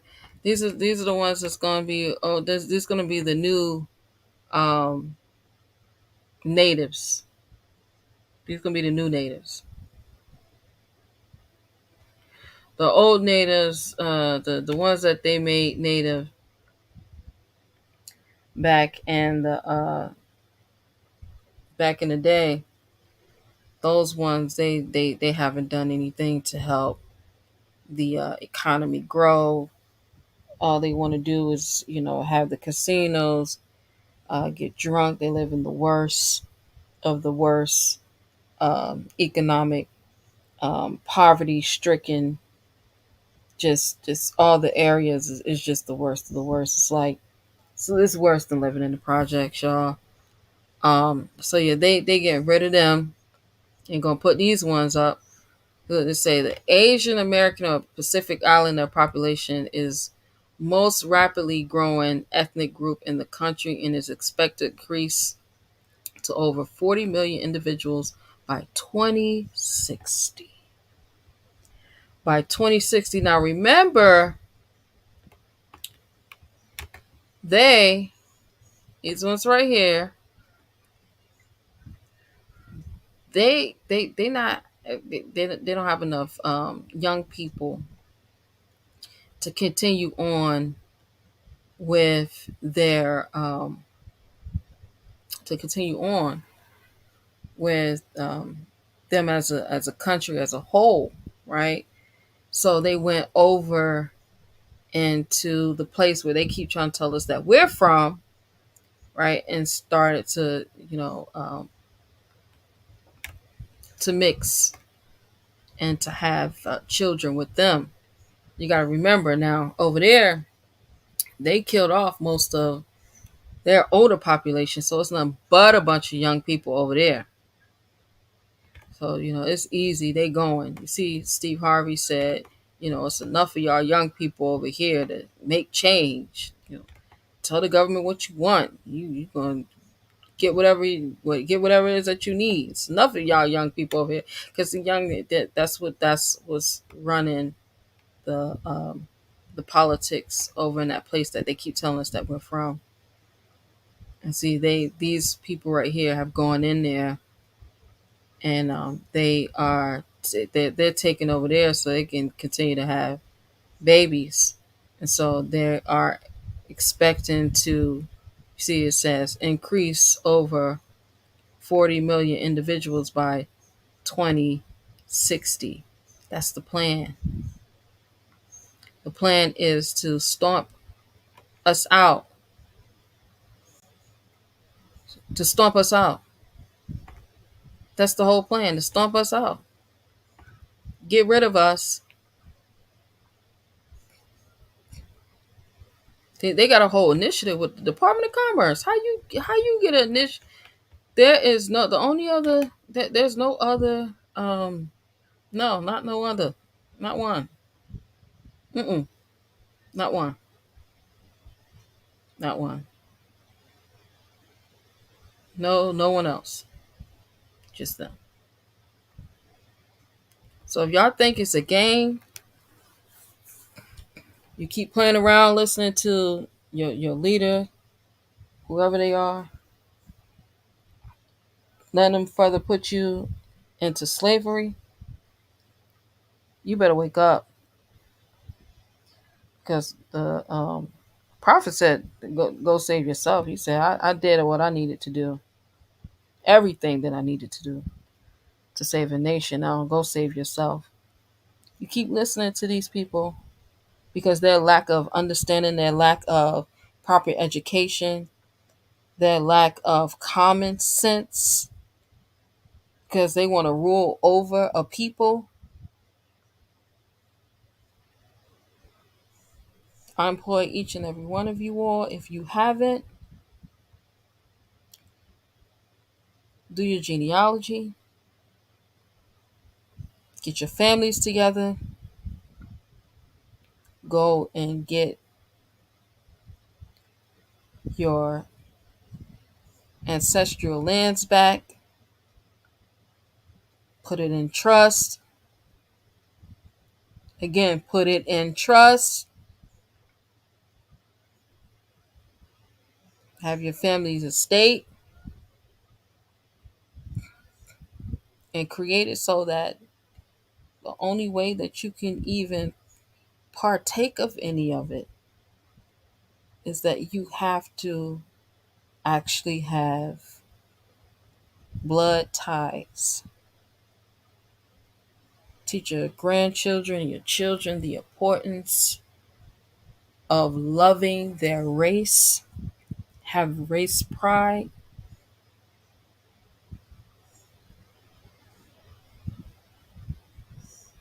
Because it's over. It is over. It's over for a lot of beings on the planet, y'all.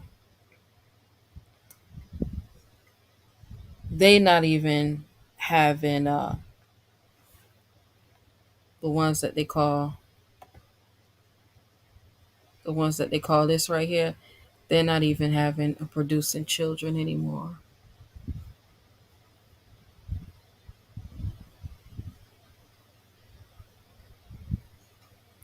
But instead of giving us what's back ours, they rather put these ones into position.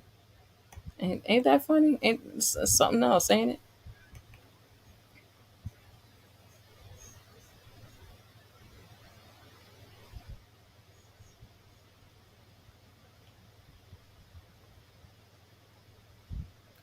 Put them in position over us.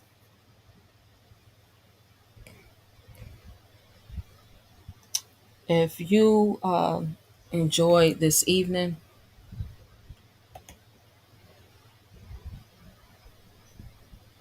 that's right, honorable empresses and nobles posing as creators, making up whatever fits the miseducation. If you enjoyed this evening and you like to hear more, you can contact us. Here's our website. Here's our phone number.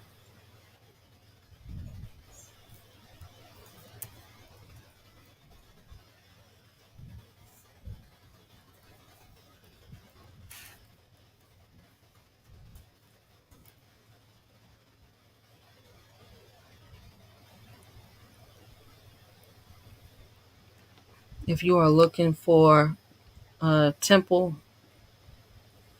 that's not going to cap, it's not going to lie and tell you um, when we don't have answers to questions.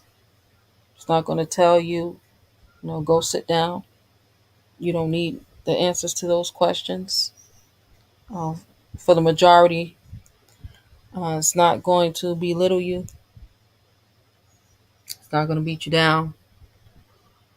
Is going to do everything that they can to properly educate you as we educate ourselves.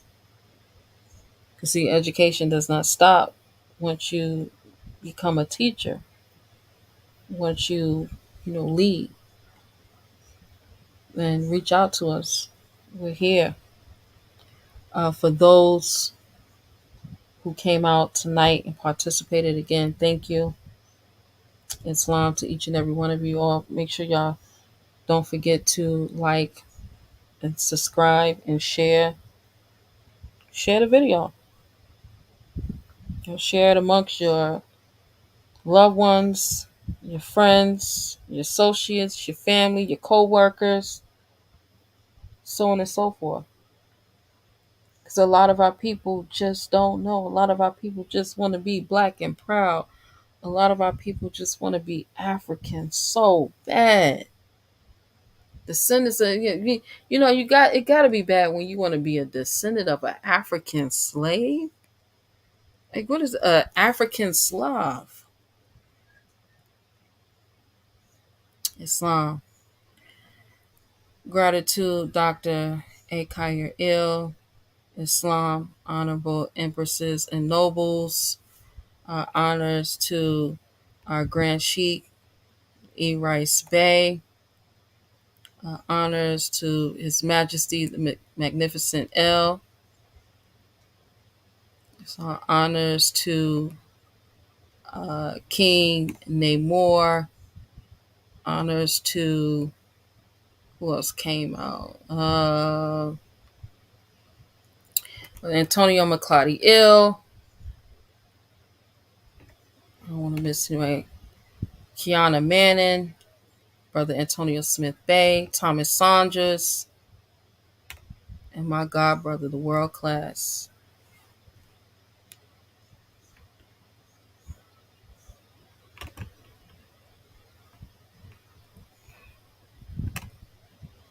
Again, make sure y'all subscribe to his channel, The World Class.